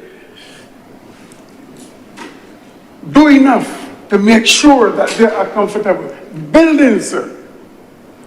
There are still some buildings in Barbados that would make it difficult for persons with disabilities to enter. Churches, sir. Churches too. Some churches. Some churches. They should do everything to make it possible.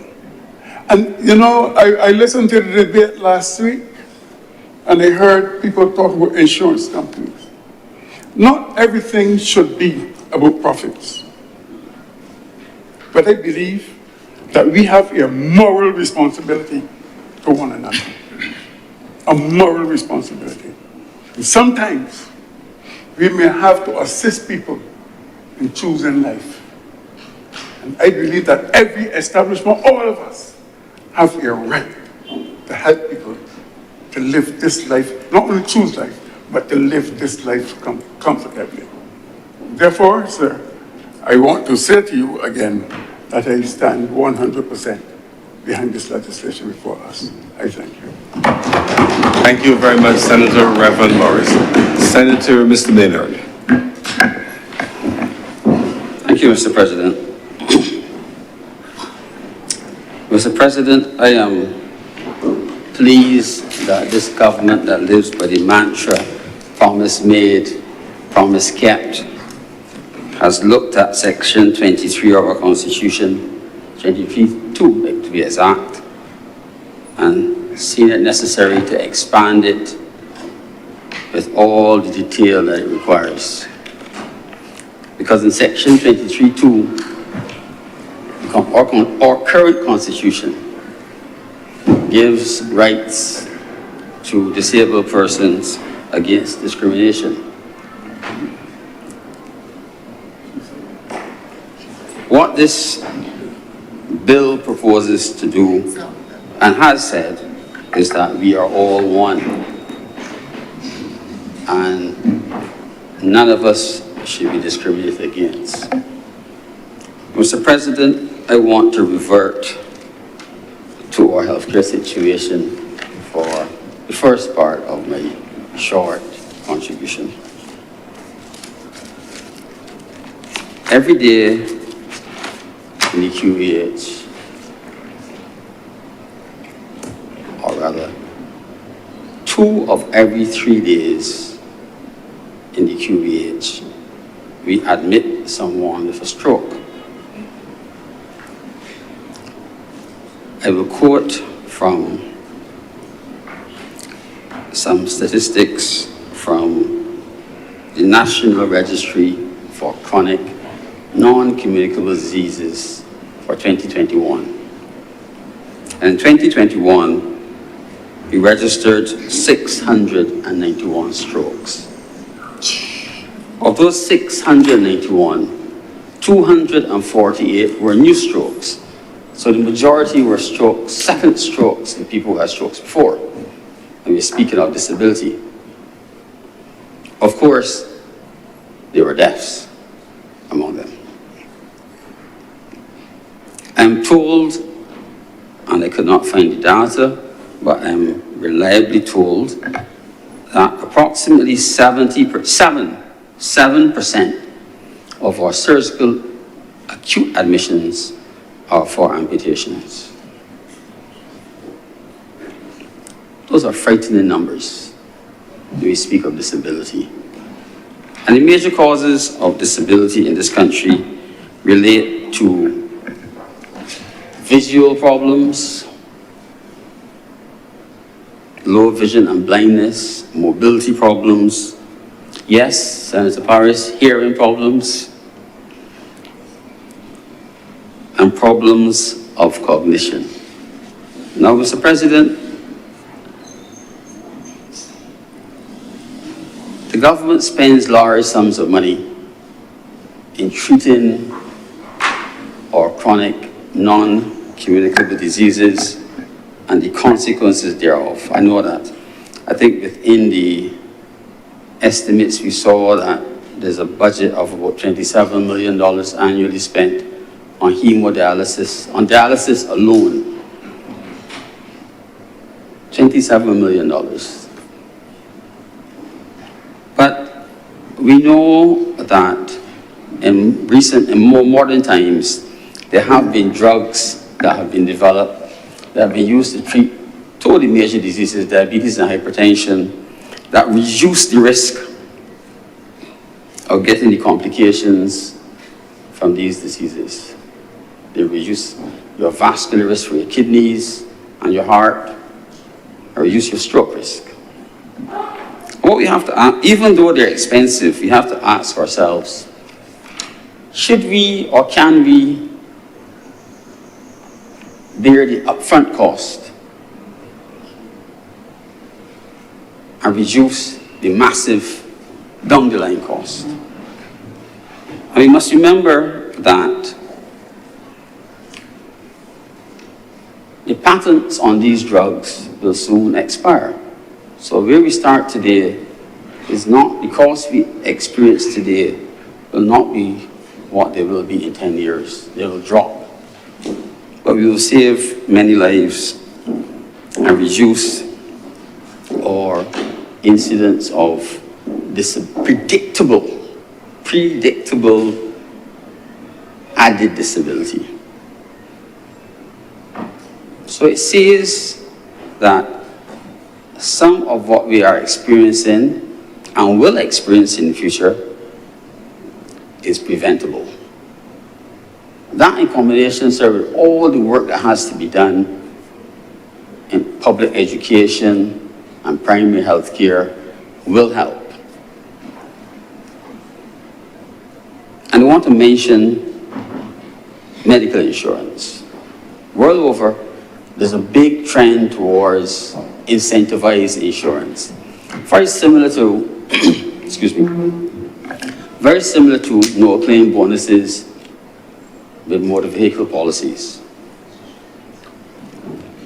So if you're overweight and you have healthcare insurance, and you join the gym and you lose weight, and if you happen to have chronic non-communicable diseases, and the measurements of your parameters improve, like your HbA1c, if your blood glucose comes down into acceptable range and blood pressures are controlled, and you don't have the complications that happen, your premiums are reduced. That works well for individual policies. I'm told that most of our policies in Barbados, however, are group policies, but I'm sure we can find a workaround. We need to encourage the insurance companies to encourage individuals to get more involved with their health care. Because some of the disabilities that we have in this country, sir, that cost us the most money, including heart failure, are preventable. But we have to spend the money up front at this stage. Now, Mr. President, there are a few issues that I saw within this bill that I'm seeking some clarification on. I've noticed that, and I'm very happy that the bill is hopefully to be an act very shortly, and I support it 100%, calls for construction of special access and the various facilities for persons with disabilities. But it keeps referring to the 2013 building code, which is a voluntary code as far as I'm aware. As far as I'm aware, the building code 2013 is a voluntary code. It's not law. It's not legally enforceable. I'll be happy to be corrected if I'm wrong. So I find it strange that we could compel someone to build according to a voluntary code. I'm hoping that one of the lawyers among us will stand on a point of order and put me right, because I do not wish to be right. I'm hoping that I'm wrong. Because that important part of the legislation, in my estimation, would be flawed.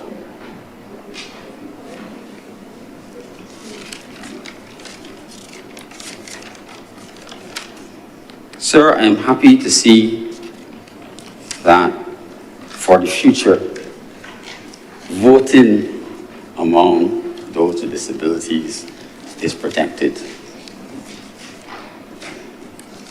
We should hopefully not have people going to court the day before elections or to fight for the right to vote.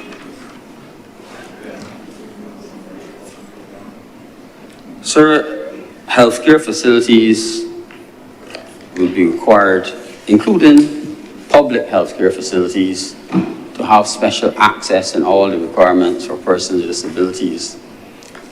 But the biggest offender is government.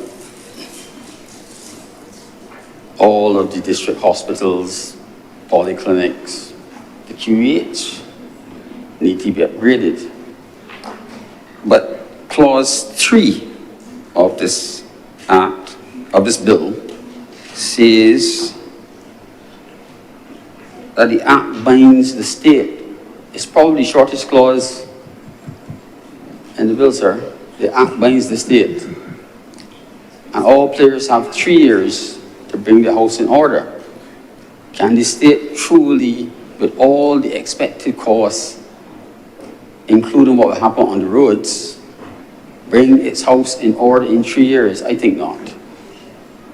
I must agree with Senator Malou that there needs to be an alternative to some of the bold proposals that we've made, because the act binds the state.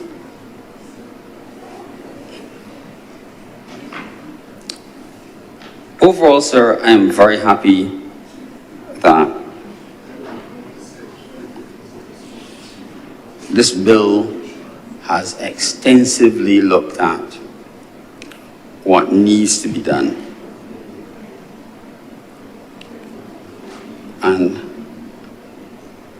what concerns me is whether the persons who are building out new buildings, which they will rent, can truly afford to do the things that are necessary. I will give a brief story. My late father had an amputation, and my brothers and I undertook renovating his house according to a certain specification that was published in the Twyford manual. Twyford as in, not Twyford Ward, sir. And the simple cost of buying the stuff and having it done reached $20,000 in no time. And we didn't pay for labor. So when we have small businesses that have to now make changes, and some of the businesses are in tight spaces and they have steps and there's no space for land, there's a lot of sorting that has to be done. And 3 years, sir, 3 years is a burden. But we have to have regulations that can be met. We see ramps, and people have made efforts to put in ramps, but they're really skateboard ramps. They're too steep. The regulation, I think, calls for 1 foot rise in height for every 12 feet length of ramp. So ramps are supposed to be long and winding with landings.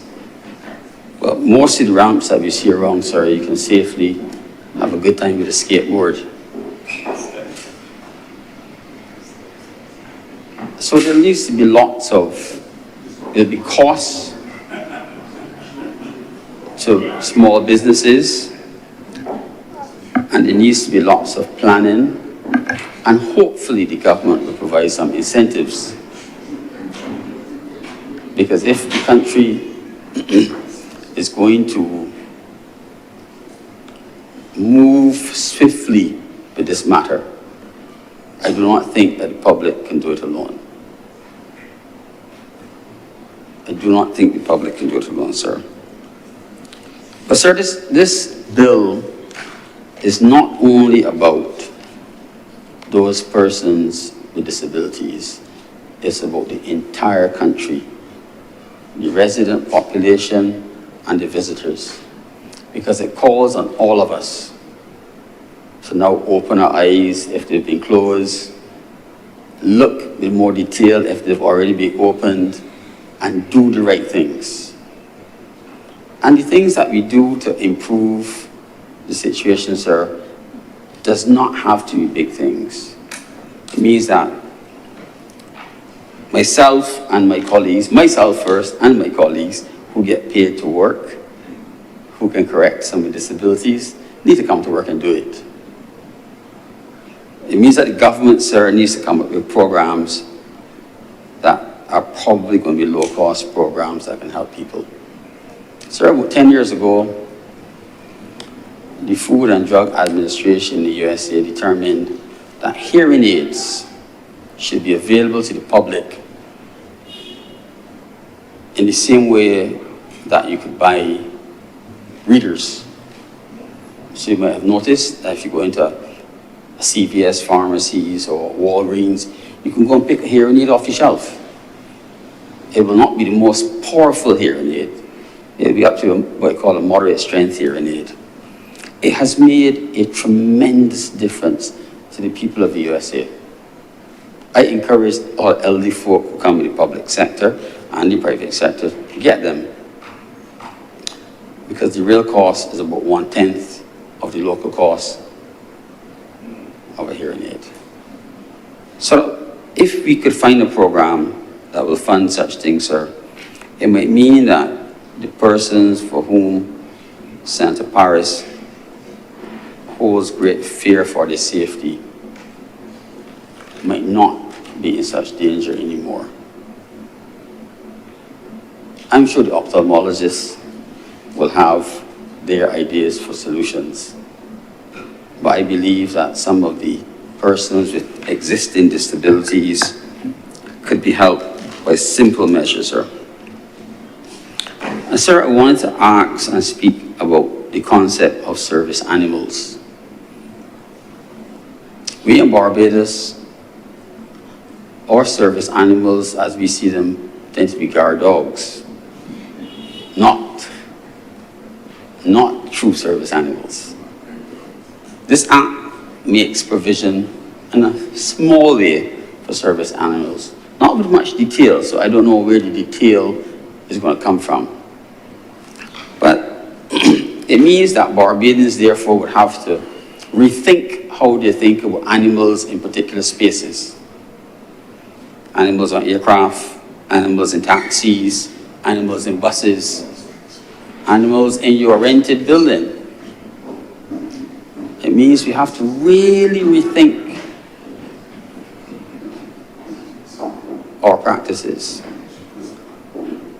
And the discrimination that might be incidental, sir, for the person who is blind in trying to rent a property might not be for the human individual, it might be for the first service animal. And this legislation, sir, doesn't really provide, it only provides for the human part of it. It doesn't speak to the service animals. And sir, so as not to detain this chamber anymore, I am going to allow some of my other colleagues to speak. I hope I want to say, sir, that what we are doing now has been happening in a small part all along. But we are 30 years behind the rest of the world. We're not playing catch up. We are watching the soles of the feet that goes ahead. And we have to set our own pace and do it. If we rush it, it will fail. We have to encourage the people who must make the changes and have all of us who are one come together and do it. I thank you, sir. Thank you very much, Senator Maynard. Senator Dr. Haynes. Thank you for recognizing me, Mr. President.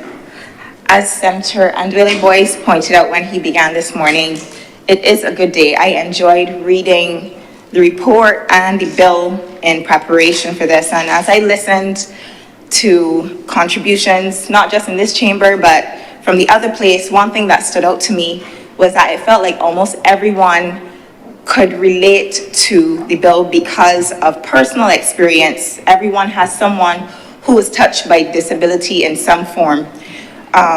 Our ideas of disability many years ago would have been primarily centered on the sensory disabilities, visual impairment, or deaf, mute, and those kinds of disabilities. But our understanding of disability now is that it is a much more complex and much more evolving concept. And as a mother of a child with neurodivergence, raising a child with autism, I was particularly encouraged by Part 5, which spoke to the efforts that will see collaboration between the Ministry of Education and the body that will be set up coming out of this legislation. Inclusive schools are one of the things that I wanted to focus on because I have had the experience where my 7-year-old son has been enrolled in 4 different educational institutions as we sought to find a place where he could be accepted not just by the teachers, but by students. And one of the things that stood out to me in this was that there will be an effort to ensure that the curriculum of the teachers educating institution, to ensure that special needs education is included in the curriculum. From personal experience, I could tell you, it's not just children that can be cruel to children, but to see teachers be cruel to children is something else. Only this past term, we had to have my son transferred from the class he was in because of how he was being spoken to by a teacher. Anyone who knows my son knows if I ask him how his day was, he cannot say, "Mommy, my day was good." He can't tell me the name of a child in his class. But one feature of his autism, because every case of autism is a bit different, he has a feature called echolalia. Basically, he repeats and parrots everything that he hears. So if I read a book to him 2 nights before, he can literally script sentences not with any relevance to what he's doing at the moment. He might be coloring or something. And he was coloring one night because he enjoys art.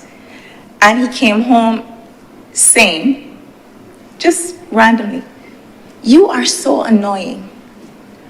And we are very, very careful with how we deal with him. He's all we have. We love him to bits. And love is all he knows. So to hear this child repeating over and over, "You are so annoying, you are so annoying," red flag went up. Because I said he's not getting it from home. Then he came home a couple days later and he was saying, "You all are behaving like animals." And I had to go to the principal because he can't communicate to me directly what his daily experience is in the classroom. He just turned 7 years old. So as a parent, obviously, of a child who was facing this kind of discrimination, belittlement from someone in authority, I would presume, I had to take it up with the principal, only to find out that other parents were complaining of a similar issue. So when we speak of, when acts like this come along, I feel so proud of Senator Boyce, members of civil society, all of the advocates who are making sure that he can have a safer school environment. For me, it's personal. Like I said, he's all I have, and I want to make sure that he has every possible opportunity to be safe, to thrive. I will also say that for a government who has been accused many times of being focused on the macros and on the economy, that we are demonstrating through policy that these so-called soft issues are priorities for us. One of the things that came up in the last budget, March 2024, was that the Prime Minister announced then that she was doing a couple of things. She broadened the category of disabilities that were recognized to receive non-contributory pensions to include cerebral palsy, autism, multiple sclerosis. So that is in keeping with the understanding that, and Down syndrome. So that is in keeping with the understanding that what we traditionally understood to be disabilities continues to evolve over time. We're seeing more and more kids present with ADHD, autism. It's estimated that up to 20% of people globally, that's over 1 billion people globally, have some kind of neurodivergence. So it's something that we cannot afford to ignore. I wanted to speak, to frame the substantive part of my speech, though, around healthcare. And I felt like, in part, Senator Maynard would have, my senior learned colleague, would have addressed some of what I wanted to speak to. I wanted to premise my healthcare angle around preventable disability.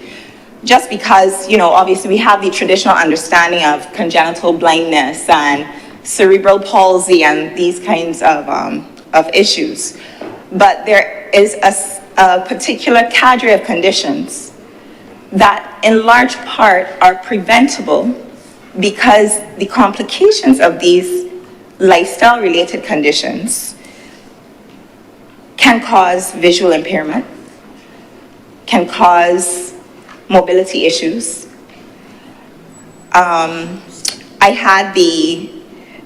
I really enjoyed my years working in the QEH. I worked in ophthalmology, which dealt with diseases of the eye. And you would see a full range of things. You would see optic neuropathy, which caused visual impairment in patients with multiple sclerosis. We saw patients with sickle cell retinopathy. There are so many things that people can't avoid. But then, overwhelmingly, a large component of the burden that we had in our clinics were patients with diabetic eye disease. And we hear all the data being thrown around, 8 in 10 deaths in Barbados being due to an NCD. We also know that in the hospital, 89% of diabetes-related admissions are due to diabetic foot disease. So Senator Dr. Rogers would have made reference to the fact that Barbados has a nickname of being the amputation capital of the world, certainly outside of war zones. And the data doesn't lie, that actually holds true in data. And I just want to reinforce to people, and this is not a condemnation, but more of a sensitization. We don't have to choose diabetes or hypertension. In large part, they're related to the choices that we make every day, choosing to drink a soda, or choosing, and I know I might get a little flack for going on this road, the sauce, the pie. These are things that we can choose to have occasionally as a treat. But I feel like culturally, the way that we eat, the choices that we make day to day, overwhelmingly high salt, high fat, high carb, we're paying a heavy price for it. And it's, yes. And these conditions are largely avoidable. And I just wanted to let the public know that yes, government has a role to play, civil society has a role to play, but we individually, through our daily choices, can help to reduce the burden of these conditions as well. I wanted also to briefly touch on glaucoma, also because I have a family history of the condition. Glaucoma is the leading cause of irreversible blindness in our population. So in addition to being the amputation capital of the world, Barbados is also, sadly, the glaucoma capital of the world. The unfortunate thing about glaucoma is that, unlike other lifestyle diseases, glaucoma, you don't have any say in the matter. For the most part, you have no idea it's developing. So there's no eye pain. Usually what happens is that you start to lose your peripheral vision.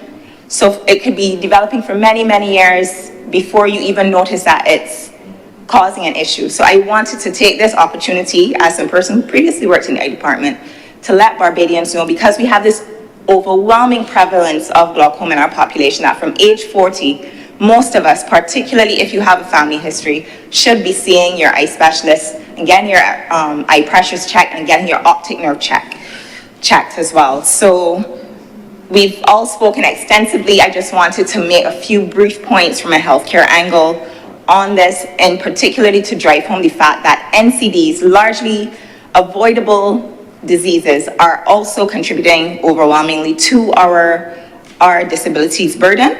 And once again, to commend the members of the Commission, including Senator Andwele Boyce, for their work on what I believe is an impressive piece of legislation. Thank you. Thank you very much, Senator Dr. Haynes. Any other speakers? If not, I would ask for a wrap-up. Senator, the Honourable Dr. Chantal Margaret. Thank you, Mr. President. I will speak briefly, and the brevity of my contribution should not be taken in any way as not giving weight to the discussion, but because a lot of what I would have intended has been touched on by a variety of speakers. And I say that even though I know that there's somebody who often says that politics is the art of repetition. The leader come the business house me, not today.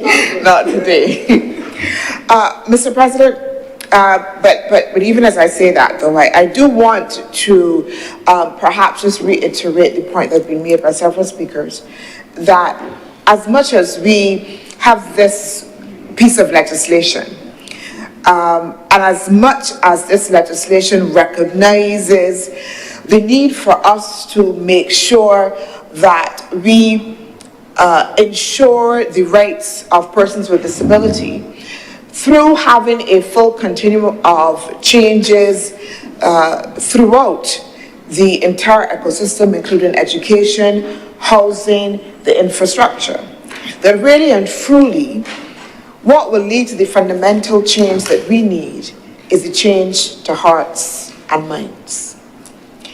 And that while I appreciate that, I know that the ministry has a plan to roll out a full PR campaign. That campaign, I am hoping, is not just about whether about the fines for the parking, That it is not just about the institutional changes that ministries and the private sector will need to make to provide accessibility, but that it is really about building awareness, about building a fundamental understanding of the why and its importance. Mr. President, at the start of this process, the committee that led it met with all government departments, and they challenged all government departments.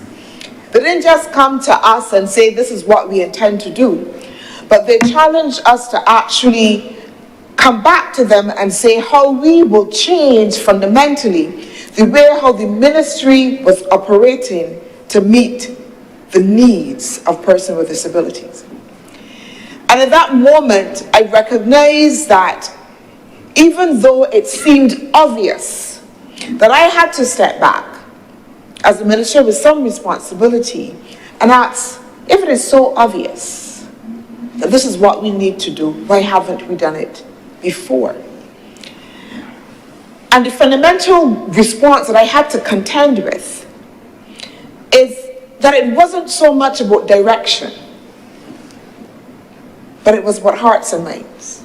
That fundamentally, if I did not get my permanent secretaries and the heads of my departments to understand the fundamental why of this, why it was important, and how it connected to them, that we can speak and we could direct and we could issue memos, and as we said in here, we can have the best pieces, sometimes imperfect pieces of legislation, good legislation.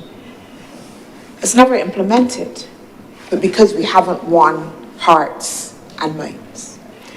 And I think that fundamentally, this is what we have to do. That notion of the Barbados and the Barbadian society as having a role in it has to transcend. That notion of enforcement is not only going to take hold just because we have more police officers. It is not just only because we're going to have the security guard watching out there to make sure that nobody parks in the disabled parking. That can only be sustainable for a period of time, Mr. President. And I'm going to double down perhaps on all of the scriptures that we've heard here today, because again, when some of the speakers took the floor, the honourable senators, my mind immediately went to Mark 2, I think it was, and the story of the paralyzed man. And one of the things that we don't often focus on in that story, focus on the miracle, that the healing that was brought. But it was community that enabled the miracle. The story tells us that there were four men who, one, I believe, had to encourage him to come along and let me try a thing, because we hear about this man that could possibly heal you. So they brought him. And when they brought him and realized that he couldn't automatically get access, they went to the roof and they created the hole. The man was disabled, so he could not create the hole for himself. They created the hole, lowered him in, and brought him to Jesus. It was community. It was community, Mr. President. It was people that created an environment for that to happen. And therefore, it is community that we need. Legislation, yes, but it is community. It is the family. It is the society, Mr. President. It is us as leaders that need in order to enable. Mr. President, I looked at some of the statistics that have to do when we talk about health, mental health, because I thought that it was important as well. And I'll make the connection. And the statistics suggest that for persons with disability, that they have a higher propensity sometimes for mental health issues. Of course, something that we always would again, perhaps because of the situation, because of the stereotypes that we have within our society about how we should look, what is perfection, what is so-called ordinary and what should be, that anything that is different then falls out of alignment.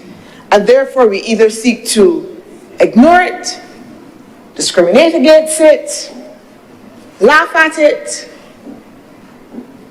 and essentially imbue a sense in which persons with disabilities, and if you look at the broad definition of persons with disabilities as well, feel left out and isolated. But what the study showed, that there wasn't always a dependent correlation between the two, but that there were other factors that persons with disability who were able to operate an environment that was enabling did not automatically have mental health issues. Again, that it was fundamentally the community and the enabling environment that made a difference in terms of how persons with disability operated and how they viewed society, how they were empowered as well. So community matters, Mr. President. I went to, as we've been said, as been mentioned previously, to some of the sessions that were held as part of Disability Week, where members of the disabled community presented their stories, as we've heard before. But while I agree that we heard some horror stories and we heard some difficulties, what I also heard was resilience and strength. What I also heard was a community that was demanding, but was also saying that in spite of the challenges, we will still seek to make sure that our children are protected. I heard stories of teachers in school, sometimes one, who made a fundamental difference in the lives of these people. I heard parents, and I've spoken to Senator Andrea Boyce's mom, and I know that she will not mind, who has told me about her own personal sacrifice as a mother, financially, emotionally, whether she had to stay from work, how she had to skirt to get the dollar, borrow, beg, whatever she had to do. There is a strength and a resilience in the community itself that also as well needs to be recognized, valued, and appreciated. So that while this legislation adds again to that sense of community within there, Mr. President, I also as well want to acknowledge the resilience of this particular community, the non-governmental organizations as well that have helped to further the cause. I also as well want to recognize that the government has also fundamentally recognized the role that non-governmental organizations have played in this endeavor. I know that the ministry has increased subventions to organizations working with disabled persons by some 40%. That over the last year have given over $1 million specifically to organizations that are working with persons with disabilities. So that there is a clear understanding, again, that the legislative framework is important, but that there are other elements that also have to be in place if we are to fully meet the mark of addressing the social concerns of the wider community of persons living with disabilities. It requires as well, because of that, that government must be a first mover in this endeavor. And I spoke before to the challenge that was placed by the committee when it met with government departments and the challenge that they gave us. Within the Division of Culture, and particularly the National Cultural Foundation, I hope that we've all been looking and recognizing the fact that we have seen over the last year a greater effort by the National Cultural Foundation to not only support the participation of persons with disabilities. You've seen them, Mr. President, at the junior level, in the junior monarch, particularly the soca bashment, let's call it, the bashment soca. The bashment soca. the bashment soca element. But behind the scenes, what it would have meant to facilitate that participation as well is important. It was not only that we had that artist on the stage at the junior level and at the senior level, but at the behind the scenes, the National Culture Foundation had to adjust infrastructurally, but also as well to their staff, to what it would mean to facilitate persons with disabilities to be able to enter the cultural sphere. We had to do fundamentally a sea change in the way that we operate. Additionally as well, the National Culture Foundation is intending to undertake a pilot project that is called Danceability, in which we engage the disabled community across the spectrum in a program to include them in dance, but particularly in movement and creative expression. And that program will be rolled out in consultation with the community. Once it is approved, Mr. President, as it is in this year's, the estimates for the upcoming financial year, that we will see that program. Again, it required a change fundamentally. It required a prioritization. And I say that as well, Mr. President, because I hear the concerns which are real, and I'm not denying it, Mr. President, the concerns and the costs that will be attached to the changes that have to be made to improve the accessibility. I'm not denying that. But I also want to humbly suggest, Mr. President, that there are things that we do and we change that cost us money, that we prioritize for various reasons. And perhaps, Mr. President, if we fundamentally think about this in a different way, because we see the cost and we see the trouble and all the change and the time that it has to take. But perhaps if we understand this fundamentally, and we said it in here, but sometimes we say the things that we don't feel it here. And this is about equality for a portion of our society that has been unseen and unheard for a long period of time. And they're asking us for 3 years to change. 3 years they're asking us to change for all of the years that we have not seen and heard and pay attention to their plight. And I don't think it is unreasonable, Mr. President. Everybody has talked about their personal experience. I had a mom before she passed and had a stroke that I was caretaker of. Complete left side, unusable. My dad, at a very young age of 62, became immobile through a spinal injury, and having to take care of him for all these years and now. And knowing what it means to try to go in even to a doctor's office, Mr. President, even a doctor's office, and yet nowhere else yet. Taking him to his doctor's appointment meant sometimes 2 weeks of preparation in there, to get him ready to be able to go and scope the place, to make sure that I got changed cars because I have to have the right transport, and then to get there. And the ramp, really and truly not enabling, even in terms of size, steepness. Mr. President, I carry a rotator cuff injury for the past 8 years that came from having to lift my dad. Again, trying to get access to someplace. So that I understand, Mr. President, both sides, and I hear that, but fundamentally, for people who have to live it and deal with it, 3 years is not unreasonable.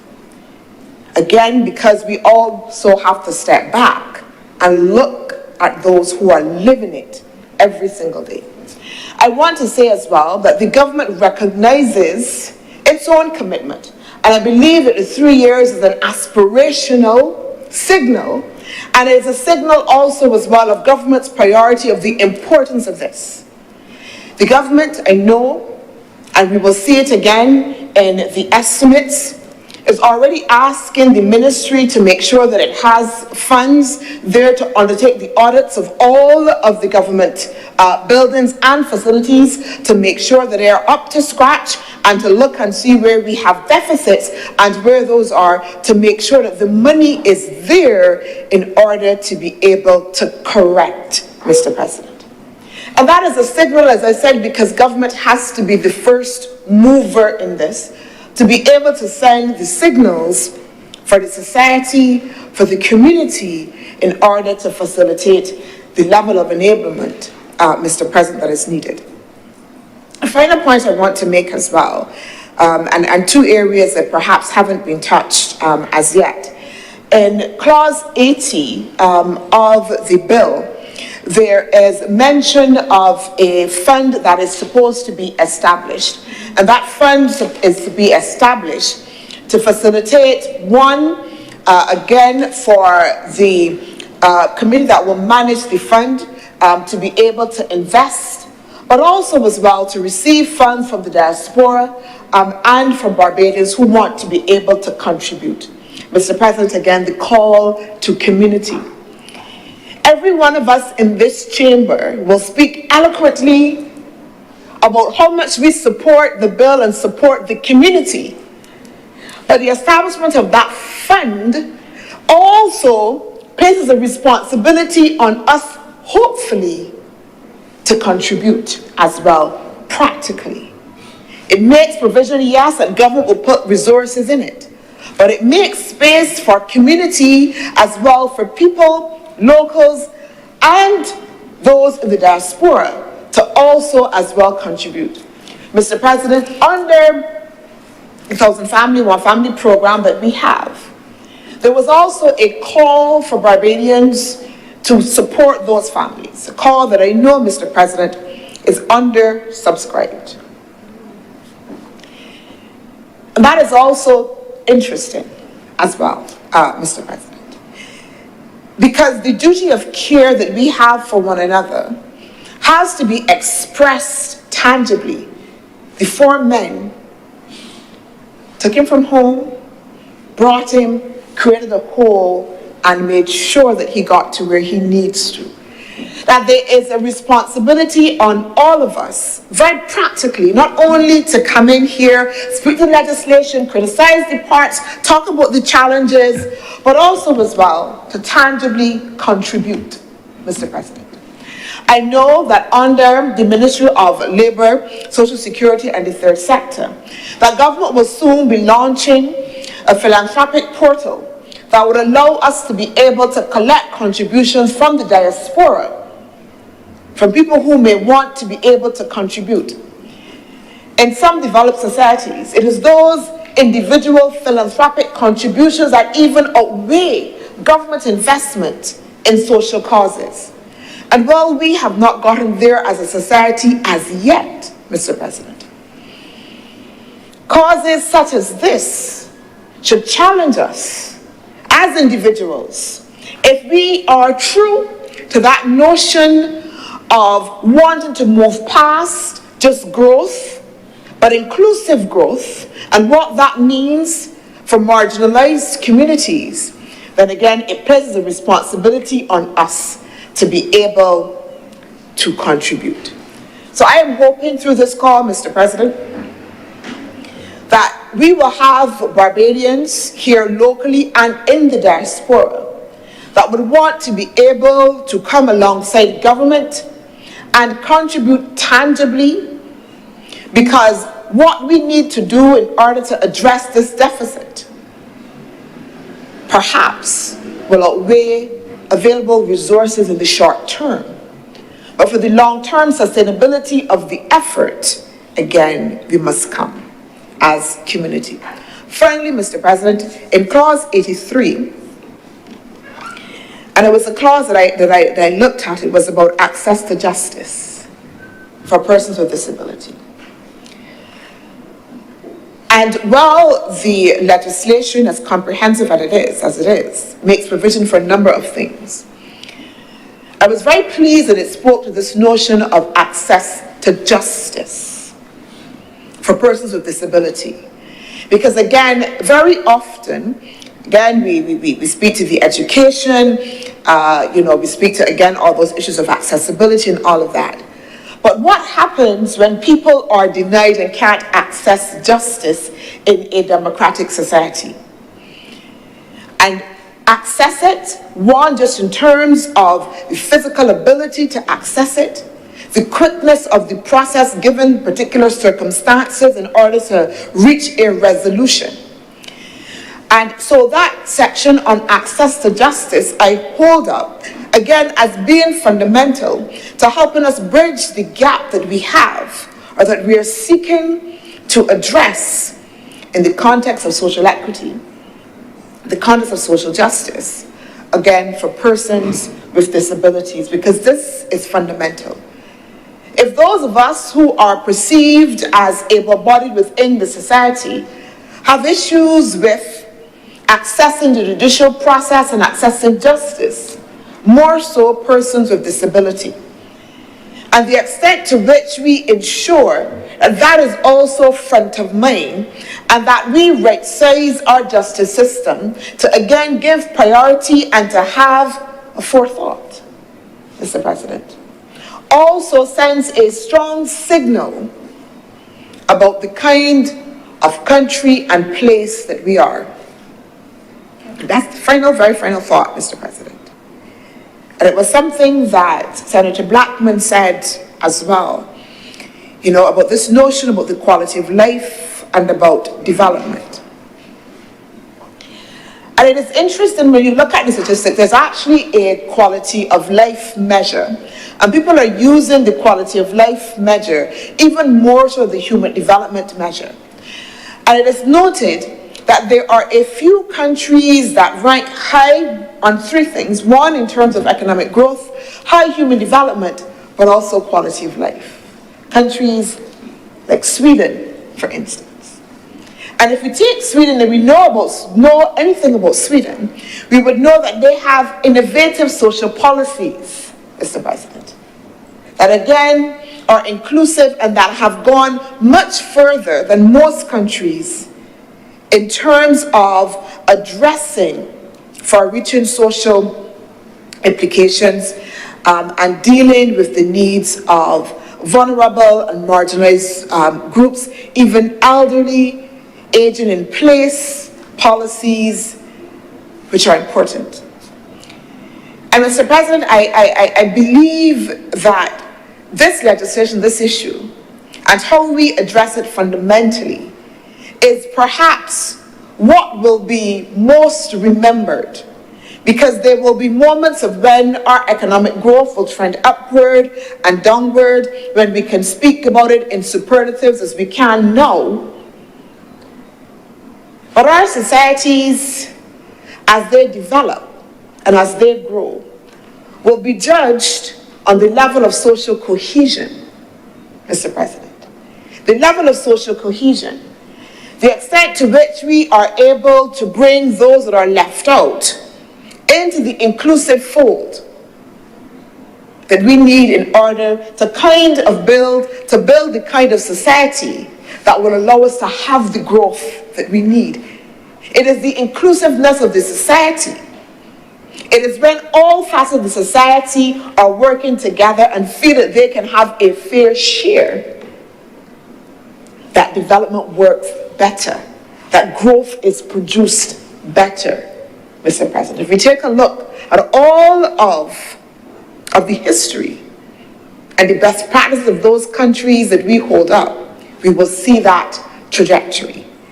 And we talk about the spate of violence and the crime, and again, sociologically, we would see, again, it is because that there is a level of disconnect from marginalized groups and vulnerable groups within our society that is also as well feeding the level of social deviance.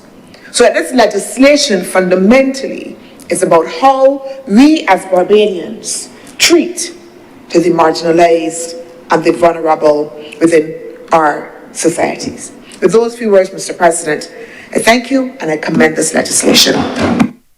Thank you very much, Senator Mulroney. Any other speakers? If not, raise. I can't see if you just sit there or not. Senator Nichols. Mr. President, I rise to make a few short comments in the debate before the Senate.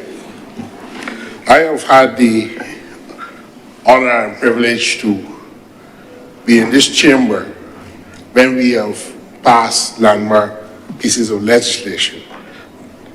This is indeed another occasion, and I think that today makes a significant day for me to participate in the passage of this legislation, because it provides in a very fundamental way a profound change in the legal framework for which we treat persons with disabilities in our laws. It is the beginning. Certainly, it is a long fought battle by the advocates in the disabled community and those persons who have long associated with advocating for and on their behalf. And I think they have to be congratulated for it. Some rational assessments of this legislation would beg the question as to why in 2025 we are now passing a piece of legislation that purports to guarantee in law certain rights to persons with disabilities. And some people might even go as far as to say is, why have we not been promoters of the protections that persons with disabilities have? Why now in 2025? And if we are honest when we speak about discrimination, why has it taken so long for the law to catch up, to eliminate the forms of discrimination that persons with disabilities have? Those are legitimate questions. We know that this has been a long fight. I, for one, have sat and listened to the other honourable senators when they spoke about their personal experiences, and we all have personal experiences. I too remember entering sixth form at Commerce School, where there were persons with disabilities at the school mentioned by Senator Reverend Morris. And I had my own experience of having to assist one of those students. I sat in class also with the Most Honourable Senator Carrie-Ann Eiffel, and we have become friends from that day, because everyone in the school knew that those were special persons within the community at Commonwealth. This legislation puts into place what has been in practice in some schools many, many years ago. I remember my father's cousin, can't remember his surname, the late Arthur Lashley, coming to our home in Brendan's Hill when we lived there to indicate that he was a contractor at St. Paul's Primary School, where they were putting in ramps, and that was in the 80s. So that some schools in Barbados have long created the enabling environment to facilitate persons with disabilities. We're now putting this formally into law and into practice. So it's been long overdue, better late than never. A change is going to come, and we hope that the change does come. Mr. President, the legislation also purports to bring Barbados into compliance with its international obligations under the United Nations Convention of the Rights of Persons with Disabilities, and certainly since 1948, the United Nations Declaration on the Rights, on Human Rights, which became a signatory to that international convention when we became an independent state in 1966. So the rights that we are guaranteeing in domestic law in our own space have been in existence for quite some time, and Barbados has given commitments as an international state within the Committee of International Relations to participate at that level by according to our citizens the rights under these international conventions in our own country. And that has been our international obligation for a long time. Today is therefore a day to celebrate and mark this achievement. There are other forms of discrimination in our society, but we will deal with these as we mature and reflect upon things that may seem obvious or things that might not seem obvious. They may be indirect forms of discrimination, but we have not been liberated in our thinking to address these things in law. But we have done so today. And this therefore marks a proud moment for the Parliament and the people of Barbados. And though it is late in the day, Mr. President, you forgive me for my short intervention on the debate. I very much like the structure of the bill and the fact that early on, the guiding principles for the administration of this legislation have been defined into the law. Because when the legislation itself does not exhaustively detail provisions dealing with everything that could come up in the course of a complaint by a person with a disability, the guiding principles then can be applied to fill in the lacunas in the law. I note that the Social Empowerment Agency has a wide berth in terms of the administration of the Act. And some legitimate questions have come by some of the senators who spoke about the fact that this Act does not establish the Social Empowerment Agency. And therefore, how then do we pass legislation without the agency that is supposed to administer it being established? But I want to assure you, Mr. President, the government knows what it is doing. The Social Empowerment Agency, as I understand it, is going to be the agency that administers all of the legislation under the current peer ministry, not only dealing with persons with disabilities, but also dealing with the elderly, and certainly those protection agencies that we established under the child protection legislation that was passed late last year.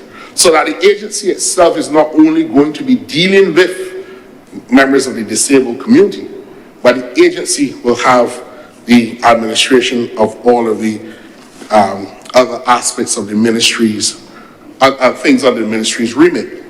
So therefore that, you know, as we learn in third form biology that your structure, the structure of an organism follows its function.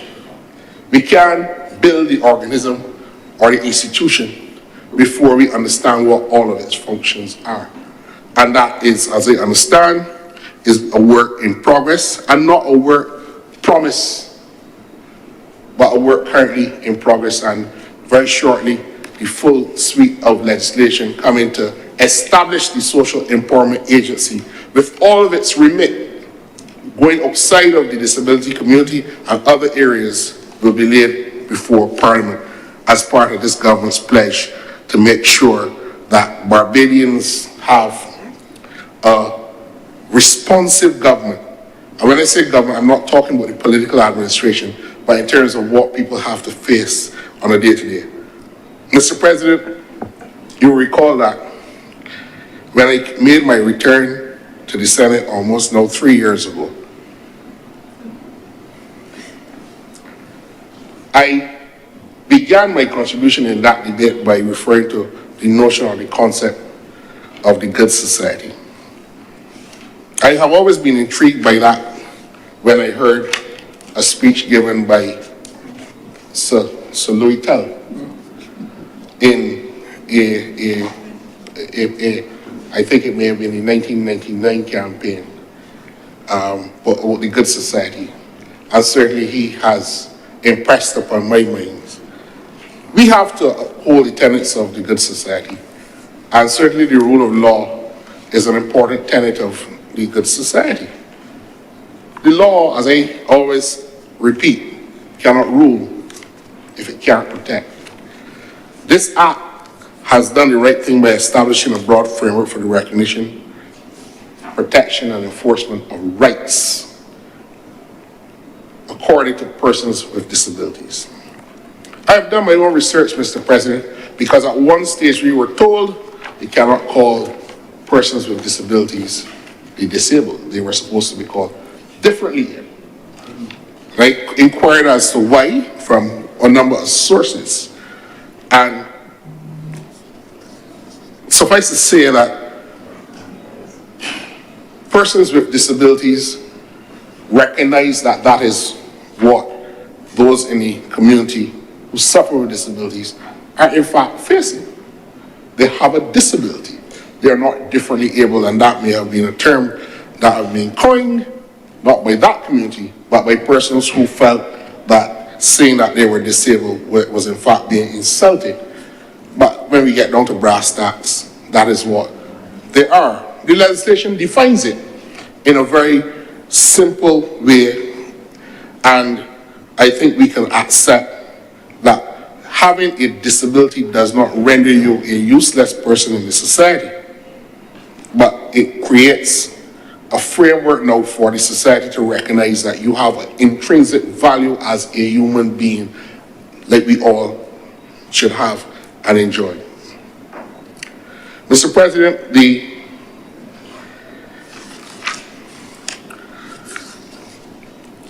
there are 2 points that I would want to make, very short points, in relation to things I want government to look at.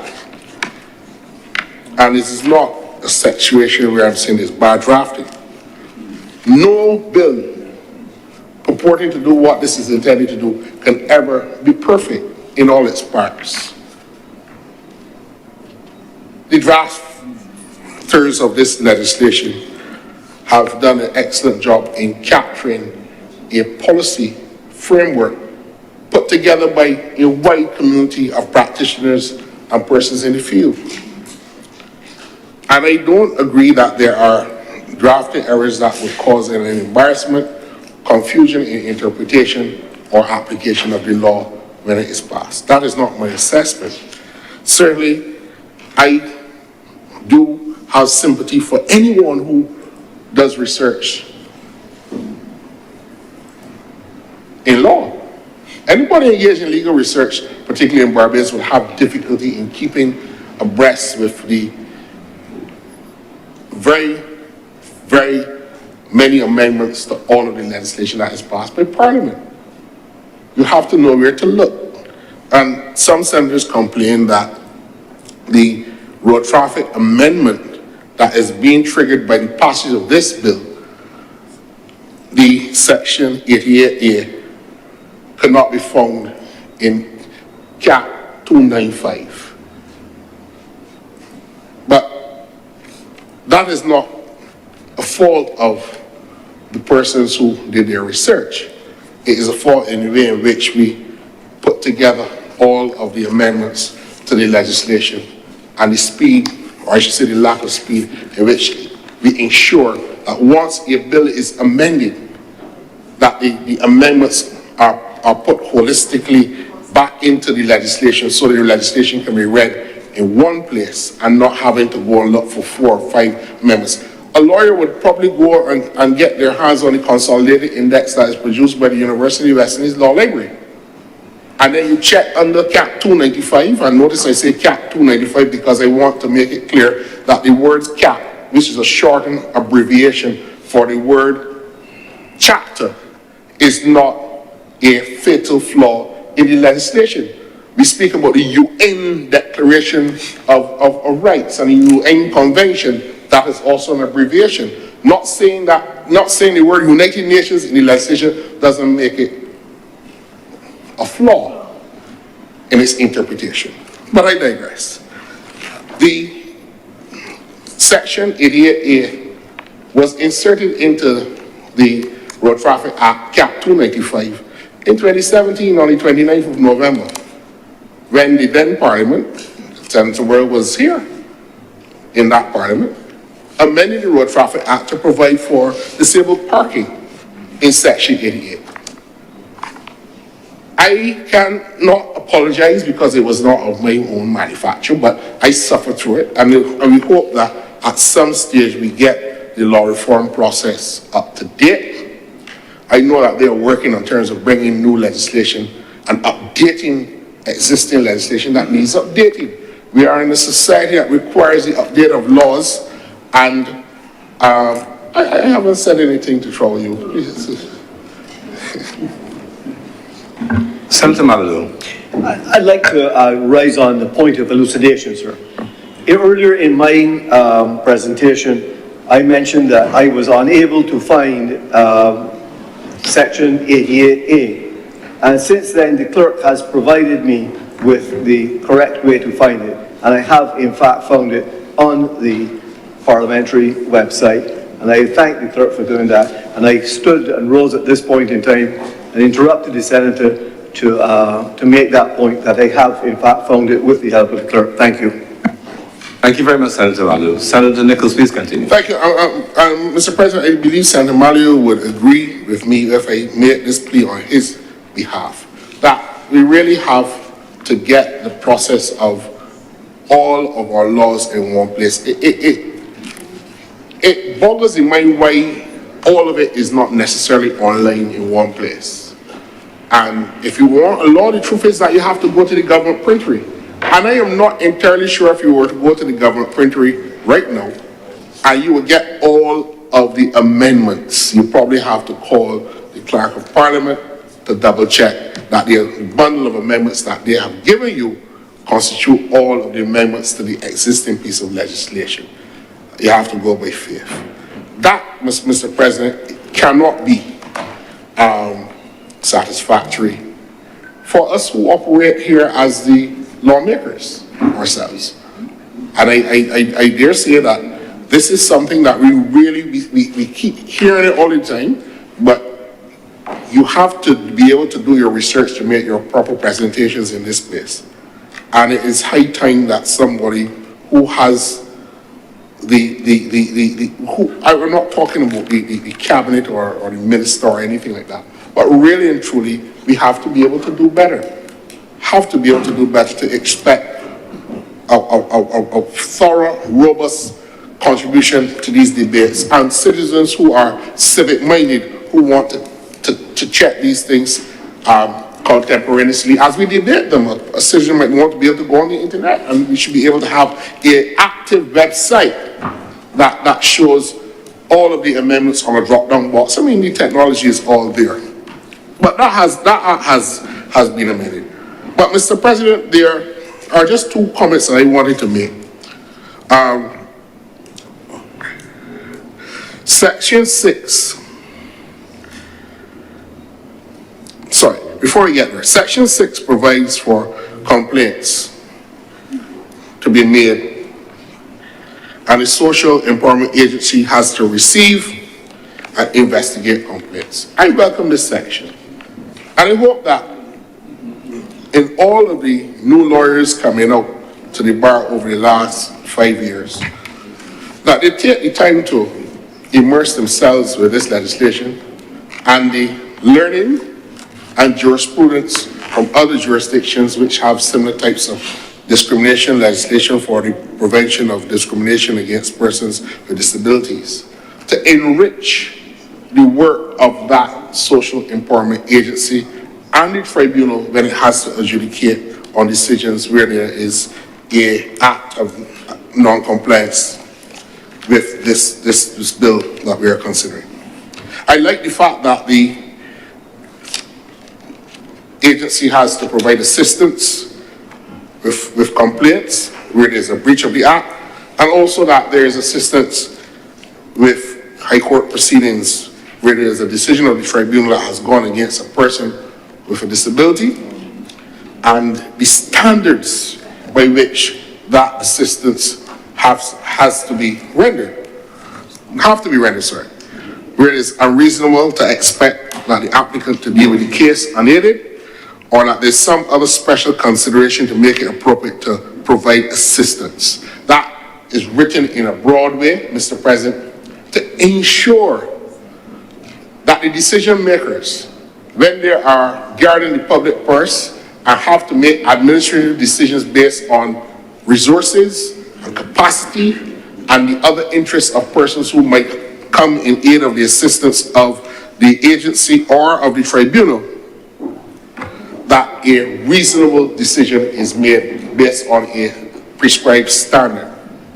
That, to my mind, gives a whole new avenue of work for young attorneys or any attorney or persons engaged in helping to promote and protect the rights of persons with disabilities. That is important because the assistance that has to be rendered in this regard now has a standard for which a refusal cannot be now arbitrary or willy-nilly. Just shutting the door in the face of a person with a disability now cannot be tolerated. Mr. President, I will conclude on making 2 points which I hope that we can address. I know Section 21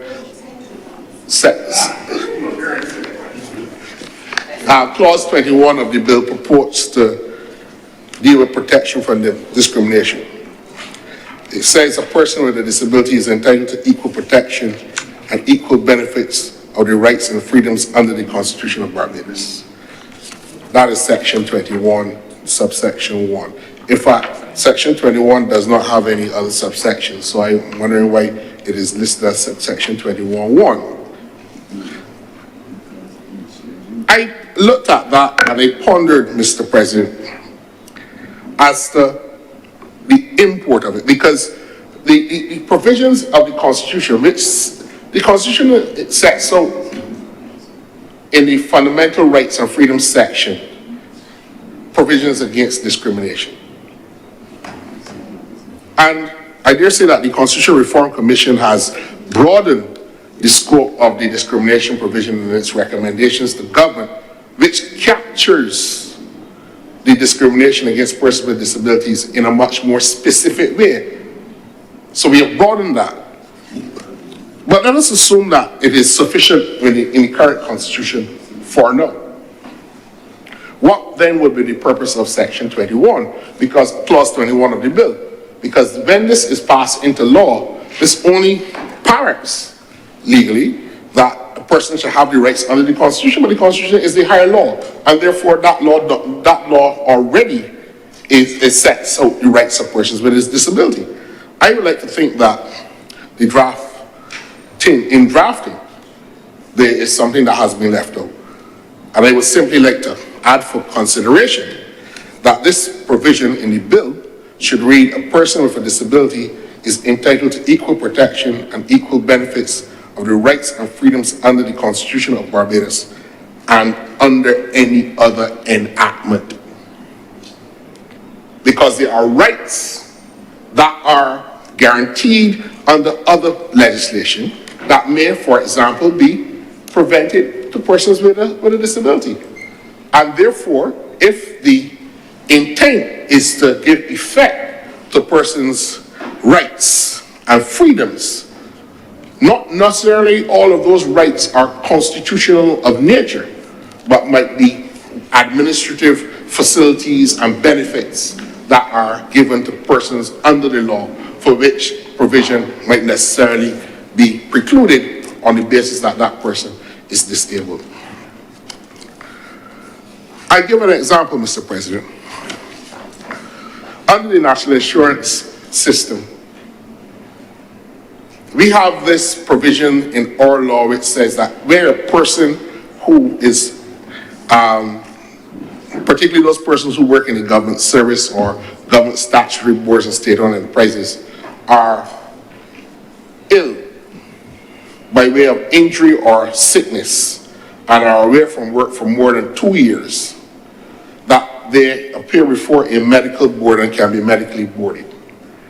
And then they will get their invalidity pension or disablement grants and so forth under the suite of the national insurance legislation and the regulations made thereunder.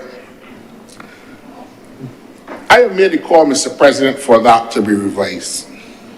And I want to make that call again because the system on which people are medically boarded does not necessarily accord with a proper evaluation as to the disability of the person.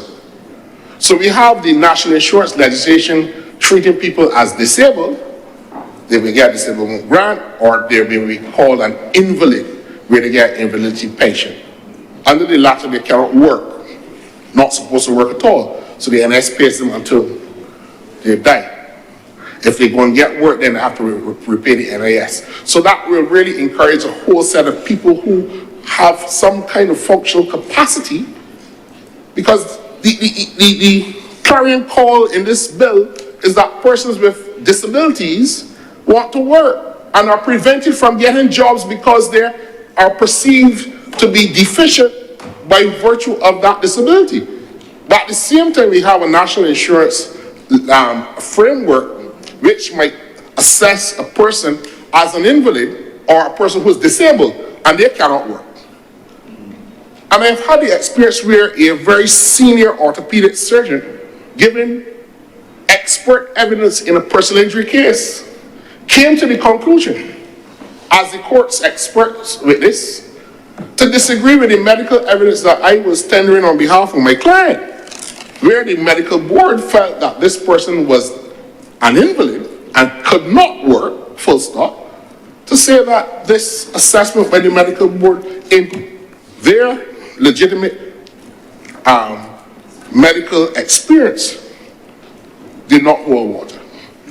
Court was put in an invidious position because that legislation created a situation where a panel made an assessment, but it was not the kind of functional capacity evaluation done, strength tests, and all the other different things that those trained in that scope of the medical field and the profession can do. So that I'm calling for a reform of the process of medical boarding. Not that I don't agree or I'm trying to stop public officers who get injured. I don't want it to quote from saying I'm trying to stop public officers from coming out of the service medically boarding. But the truth is that in the re-evaluation of how that is determined, it may be that they will still be able to get the national insurance assistance, but until such time as they are able to find alternative re-engagement, not necessarily re-employment in the same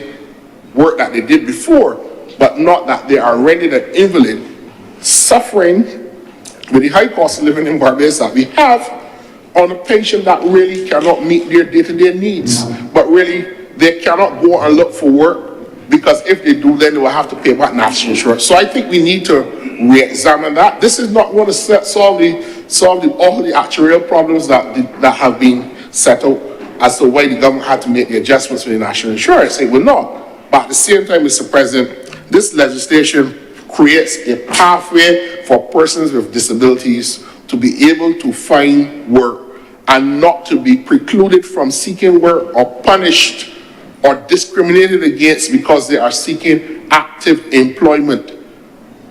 At the same time, we have hardback able-bodied persons who, through no fault of their own, have been diagnosed as not fit for doing work within the public sector. But that does not, in a medical sense, means that they are invalids. They are invalids for the purposes of the National Insurance and Social Security Act, but they're not invalids within a medical sense. And that disharmony has created some problems for persons because they have to mitigate their loss. They can't just sit down and say, I'll be injured, I never work again for my life. Because if the medical evidence does not suggest that you are incapable of work, no matter what the medical board says, you're not going to get that claim for loss of earning capacity or loss of earnings for the rest of your working life awarded by the courts. So where are you? You follow the advice of your doctors and the medical board panel. You can't work, you're getting a small, very small and puny NIS invalidity pension, but there's an expert that says that you can really find some work to do. And that creates a difficulty for some people. And I think that the passage of this legislation has now liberated the concept that because you are disabled, you cannot work. The disabled community are saying that should not be a barrier, and therefore I am calling for reform of the system of medical boarding to give incentive for people so that they will not have to live off the puny invalidity pensions. Mr. President, with those few words, I am obliged to you, and I'm grateful to give my assent to the passage of this bill. Thank you. Thank you, Senator Nichols. Senator Kevin Boyce. Thank you, Mr. President. I am being forced to speak because listening to all these speakers and then keeping myself here at this hour, I felt compelled to add a small contribution. I rise, sir, because the first time the younger boy spoke, I had to interject in an attempt almost to defenestrate his efforts when he used certain, I would call, aggressive adverbs to describe things which were done.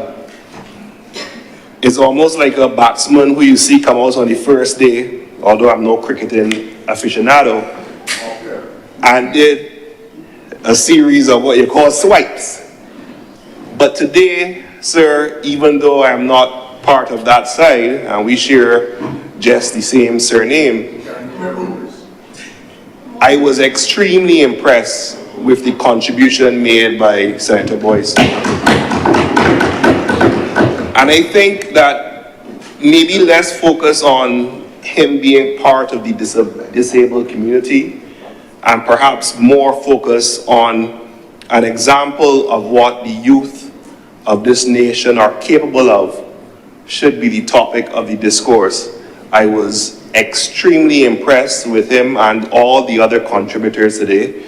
I have seen the growth of the young man, and something which is clearly passionate to him was articulated, I think, with prowess. And I want to publicly thank him for what he did. The only point I wish to raise additionally, sir, and it did not come up in the course of the variety of the debates, is that I believe that the section 36, which speaks to reasonable accommodation for employees, which employers would have to put in place, is something that should be the target of a detailed education program. It shall certainly encourage work for the legal practitioners, and I think it is something which it would behoove the government to add to their outreach arsenal. With those few words, I want to commend all the speakers, but to reiterate my almost pride in the presentation of Senator Boyce. I thank you, Mr. President. Thank you very much, Senator Kevin Boyce, the older.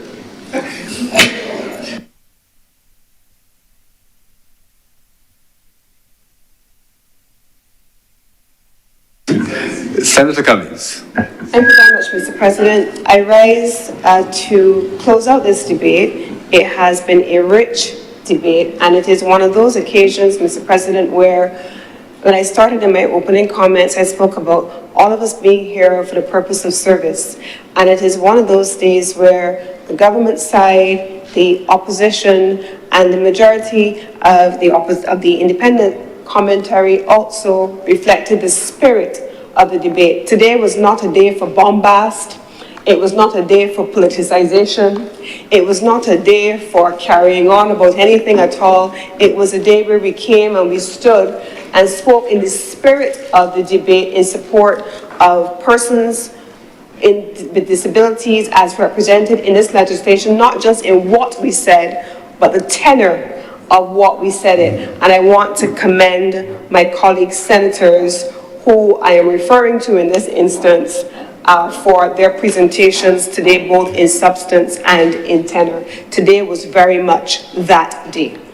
And so we started with my colleague who spoke immediately after me, and I want to thank the honorable members of the Senate for agreeing to the use of a procedural rule in a standing order to allow for Senator Andrele Boyce, given the peculiarities of today's debate, to speak immediately following the leader of government business and before the leader of opposition business. And Senator Andrea Worrell, I want to thank you also for agreeing to that accommodation.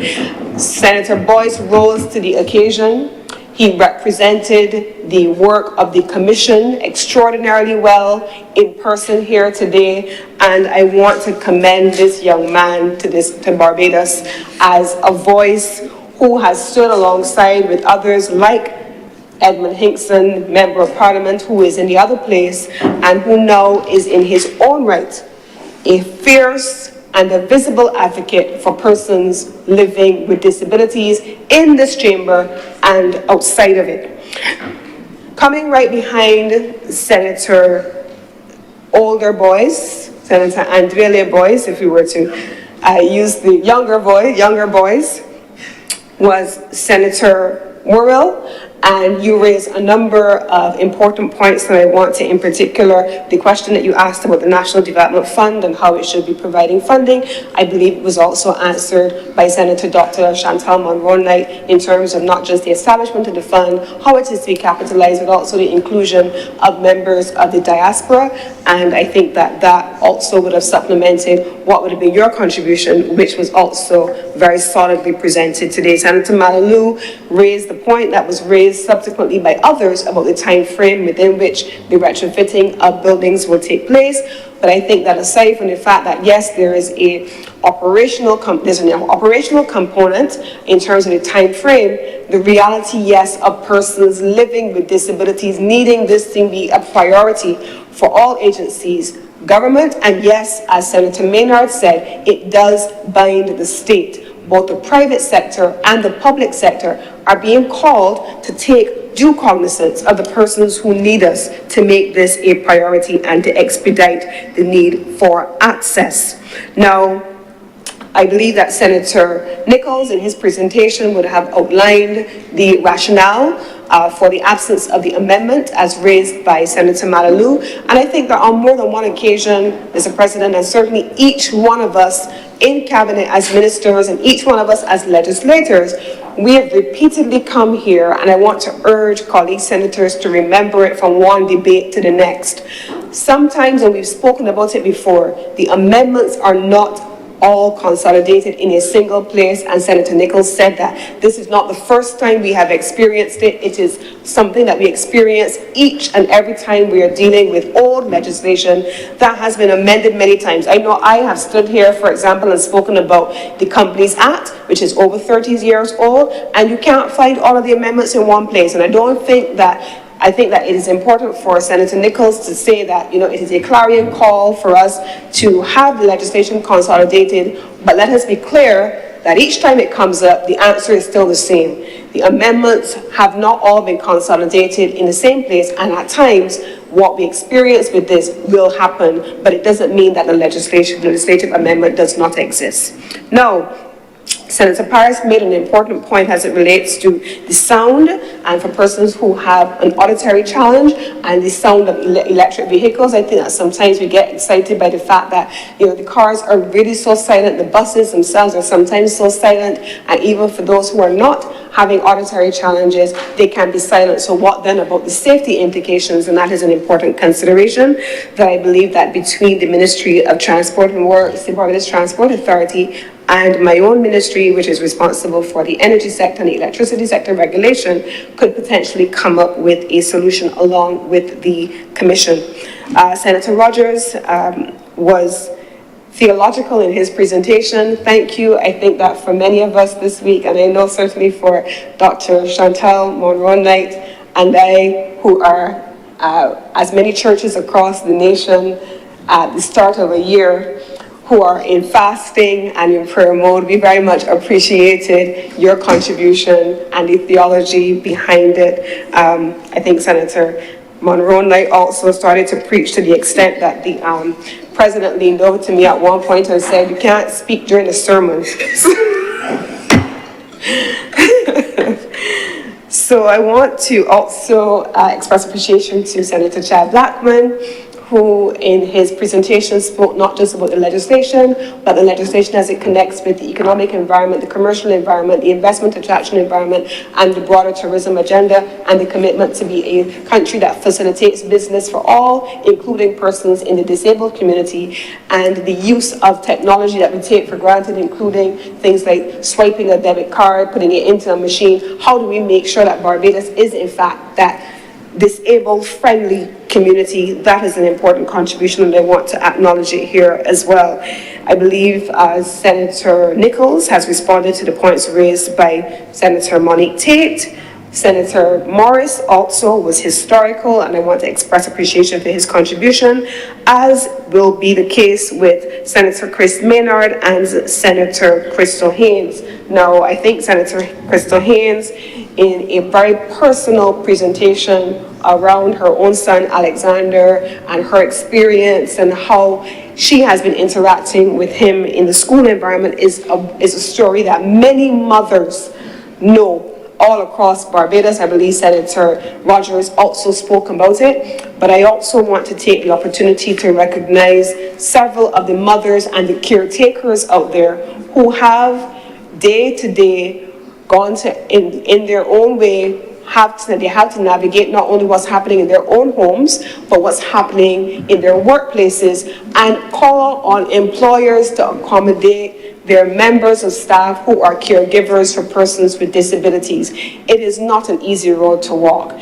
There are any number of challenges. I know certainly in my own circumstance, my personal assistant who was dealing with a son who had his foot amputated, and for several months she was off on leave. And I remember saying to her, I'm fine. Don't worry about me. Family comes first. Focus on what your family needs of you right now. I'm okay. And so I wanted her to be able to focus on the things that mattered. And I'm calling on employers, bosses, managers, supervisors. You cannot get 100% or even close to it out of your staff members when that child is homesick, or when that person who is in their household that they're a caretaker for with a disability is uncared for and they cannot get the support. Support your employees if you want to get the best out of them, but also because you're just a good person and it's the right thing to do. Mr. President, I then want to come to, I believe I've spoken about Senator Dr. Chantal Monroe-Knight and Senator Nichols, the new legal framework, in particular, winning hearts and minds for Senator Monroe-Knight, and then Senator Kevin Boyce, bringing up the rear, spoke about the need for reasonable accommodation for employees and the need for us to ensure that there is an education program. Senator Monroe-Knight, in her presentation, did speak about the fact that, and it is embedded in the report, that there has to be an extensive communications campaign. Mr. President, I went through each one of these speeches for the reason, Mr. President, of saying that this has been a full debate by the members of the Senate of Barbados, and it is an indication of the commitment of the members of this Senate, and I hope that is reflective of the commitment of the people of Barbados to ensuring that this legislation comes off of the pieces of paper that it is written on and becomes a lived document that sits in our hearts and mind and is reflective of the community, of the society, of the workplaces, of the education institutions, of the healthcare institutions, and of the wider Barbados, and how Barbados projects itself to the world that we all want to see. And with these few words, I beg to move that this resolution do now pass. The question is that this resolution, let me just remind you of the subject matter, resolution to, here we go. And we are dealing with order number 6, colleagues, the resolution to the Parliament approve the national policy for improving the lives of persons with disabilities and the 2023 national report of the National Advisory Committee to guide the establishment of a commission for improving the lives of persons with disability. All honourable members in favour, please say aye. Aye. Those against, please say no. Thanks, the ayes have it. This resolution is therefore passed.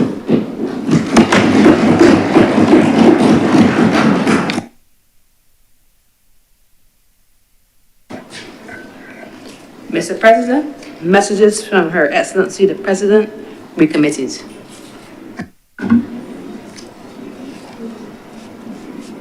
We're back to announcements. Just to introduce a matter, we have a message from Her Excellency the President, dated, this message dated today, 15th of January 2025. Her Excellency the President to the Honourable the Senate. Her Excellency the President wishes to inform the Honourable the Senate that she will be absent from the country on Friday, 17th January 2025 on vacation leave.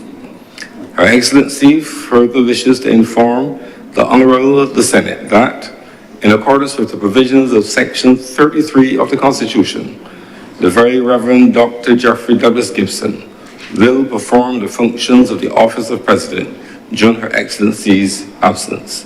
Given under her hand, the President at State House, 15th of January, 2025.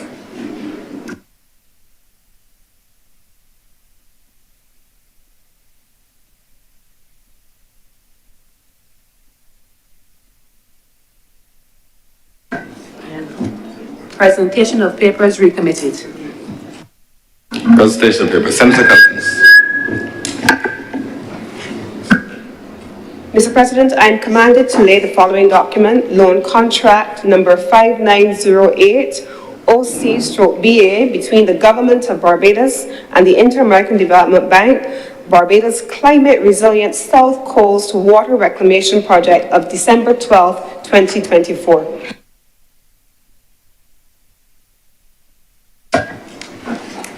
Motions relating to the business or sittings of the Senate are moved by Minister, recommitted. Senator Cummings. Mr. President, I beg to move the appointment of Senator John Rogers as the Deputy Chair, temporary Deputy Chair for the remainder of today's sitting. The question is that Senator the Reverend Canon Dr. John Rogers be appointed Acting Deputy President for the remainder of today's sitting. Will all honourable senators in favour please say aye? Those against, please say no. Methinks the ayes have it. Senator Rogers, thank you for agreeing to serve. Please take your appropriate seat.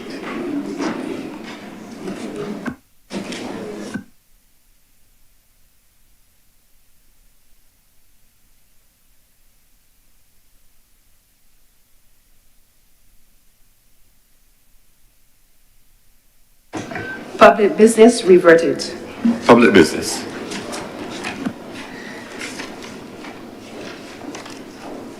Order number 8, in the name of the Honourable Leader of the Senate, to move the second reading of the Rights of Persons with Disabilities Bill 2025.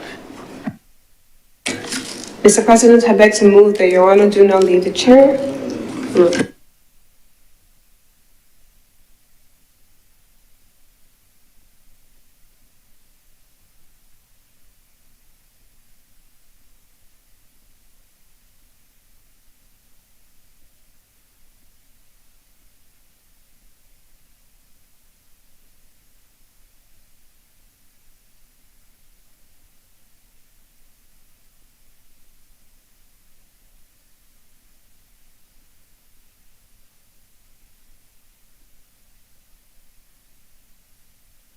Correction for the record.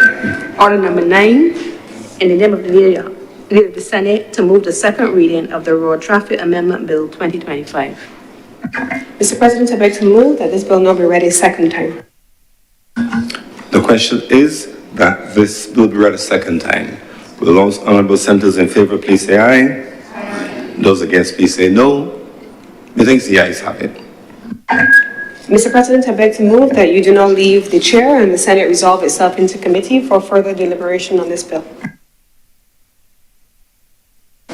The question is that you do not leave the chair and the Honourable the Senate resolve itself in the committee for further consideration of this bill. Will those honourable senators in favour please say aye? Those against please say no. Methinks the ayes have it.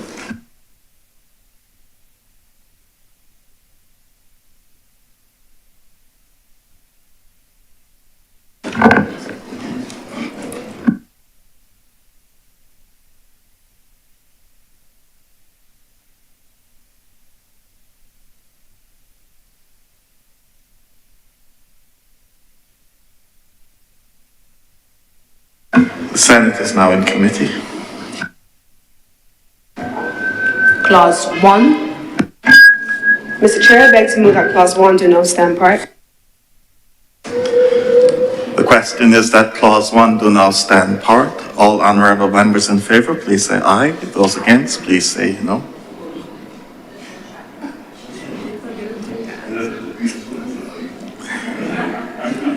Honourable members in favour, please say aye. Aye. Those against, please say no. Methinks the ayes have it. Clause 2. Mr. Chair, I beg to move that clause 2 do now stand part. The question is that clause 2 do now stand part. All honourable members in favour, please say aye. Those against, please say no. Thinks the ayes have it. Mr. Chair, I beg to move that you do not report to His Honour the President the passing of one bill in committee. The question is that I do now report to His Honour the President the passing of one bill in committee. All honourable members in favour, please say aye. Aye. Those against, please say no. Methinks the ayes have it.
The chairman has reported to me the passing of one bill in committee. Senator comments. Mr. President, I beg to move that this bill now be read a third time. The question is that this bill be read a third time. Will all honourable senators in favour please say aye? Aye. Those against please say no. Methinks the ayes have it.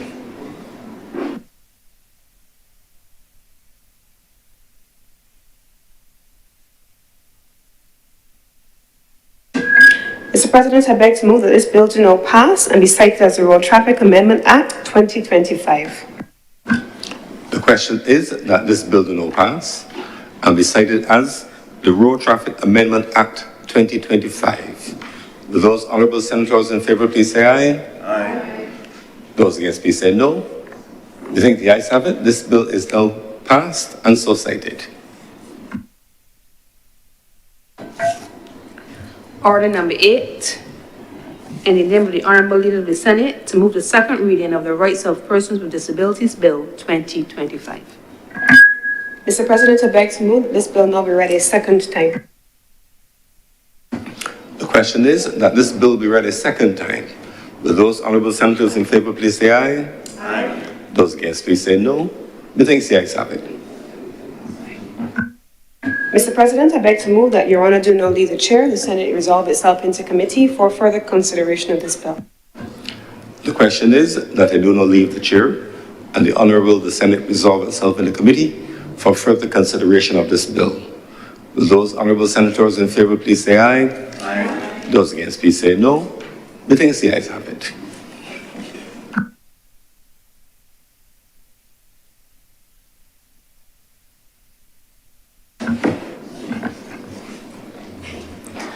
The Senate is now in committee. Mr. Chairman, permission to call the bill in parts and clauses, please. Permission granted. Part 1, clauses 1 through 4. Mr. Chairman, I wish to introduce an amendment to Clause 2. Wherever Social Empowerment Agency Act appears in the interpretation section, it should read, it should be the Act of 2025 instead of 2024. We're in 2025, and so we have to update the legislation.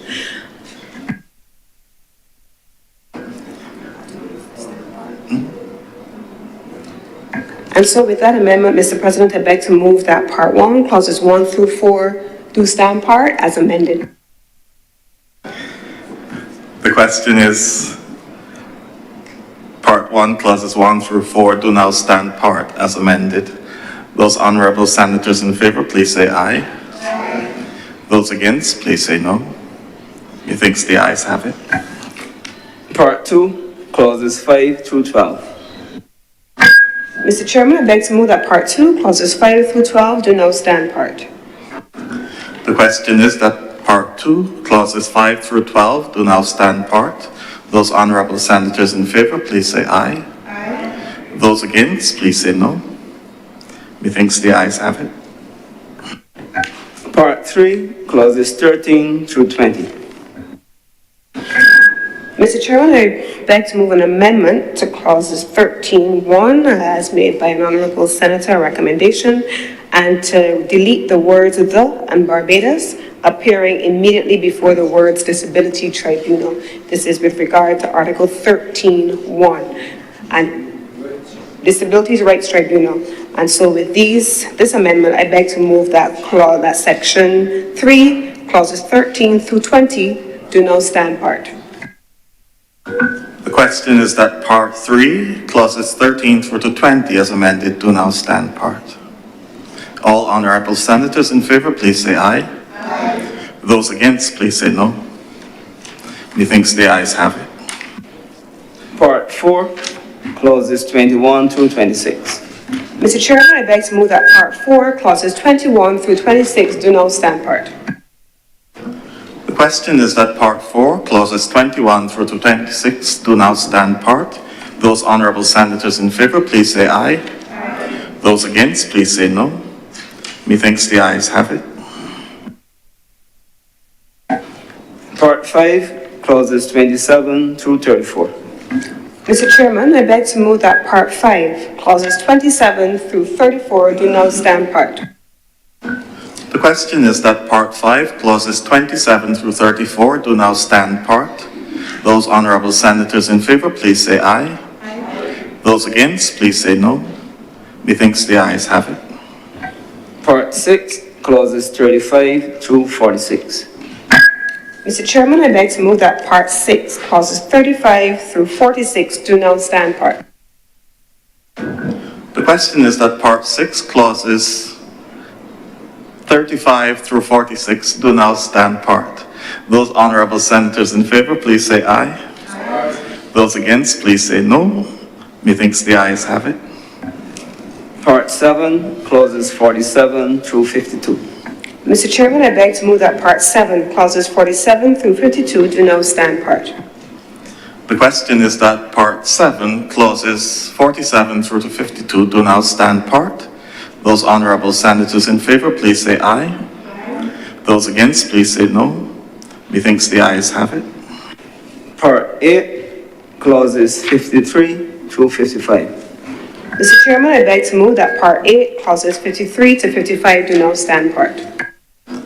The question is that Part 8, clauses 53 through to 55 do now stand part. Those honourable senators in favour, please say aye. Aye. Those against, please say no. Methinks the ayes have it. Part 9, clauses 56 through 61. Mr. Chairman, I beg to move that Part 9, clauses 56 through 61 do now stand part. The question is that Part 9, clauses 56 through 61 do now stand part. Those honourable senators in favour, please say aye. Aye. Those against, please say no. Methinks the ayes have it. Part 10, clauses 62 through 66. Mr. Chairman, I beg to move that Part 10, clauses 62 to 66 do now stand part. The question is that Part 10, clauses 62 to 66 do now stand part. Those honourable senators in favour, please say aye. Aye. Those against, please say no. Methinks the ayes have it. Part 11, clause 67. Mr. Chairman, I beg to move that Part 11, clause 67 do now stand part. The question is that Part 11, clause 67 do now stand part. All honourable senators in favour, please say aye. Aye. Those against, please say no. Methinks the ayes have it. Part 12, clauses 68 through 72. Mr. Chair, I beg to move that Part 8, clauses 68 through 72 do now stand part. The question is that Part 12, clauses 68 through 72 do now stand part. Those honourable senators in favour, please say aye. Aye. Those against, please say no. Methinks the ayes have it. Part 13, clauses 73 through 75. Mr. Chairman, I beg to move that Part 13, clauses 73 to 75 do now stand part. The question is that Part 13, clauses 73 through 75 do now stand part. Those honourable senators in favour, please say aye. Aye. Those against, please say no. Methinks the ayes have it. Part 14, clauses 76 through 82. Mr. Chairman, I beg to move that Part 14, clauses 76 through 82 do now stand part.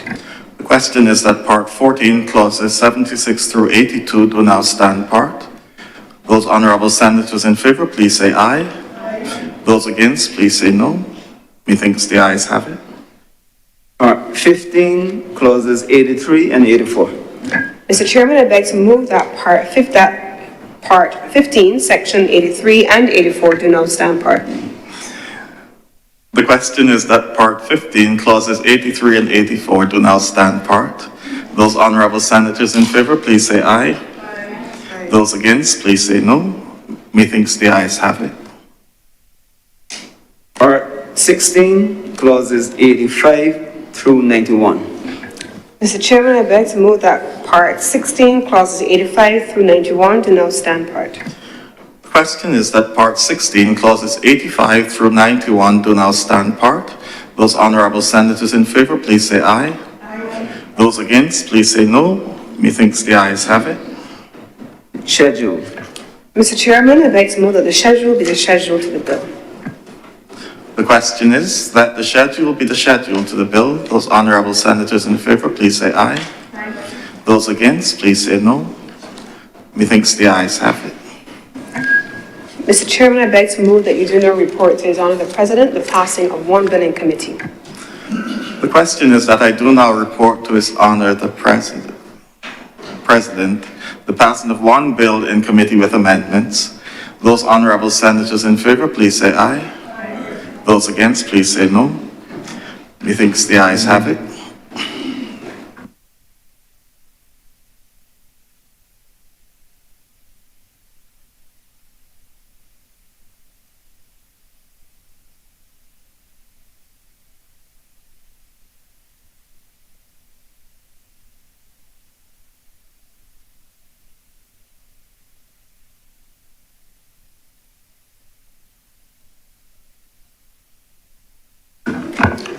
The Chairman has reported the passing of one bill in committee. Mr. President, I beg to move that this bill not be read a third time. The question is that this bill be read a third time. Those honourable senators in favour, please say aye. Aye. Those against, please say no. Methinks the ayes have it. Mr. President, I beg to move that this bill do now pass a landmark legislation and be cited as the Rights of Persons with Disabilities Act 2025. The question is that this bill do now pass and be cited as the Rights of Persons with Disabilities Act 2025. Will those honourable senators in favour please say aye? Aye. Those against please say no. Methinks the ayes have it. This bill is now therefore passed and so cited.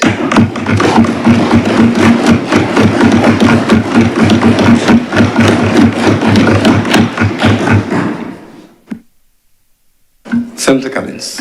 And on that note, Mr. President, it's been a full day, a long day, and having concluded government's business for the day, I beg to move that the Senate be adjourned, sign the day. The question is that the Honourable Senate do now adjourn, sign the die. Will those honourable senators in favour please say aye? Aye. Those against please say no. Methinks the ayes have it. I want to thank all of you for a very interesting and engaging day. Congratulations on the depth and width of your contributions.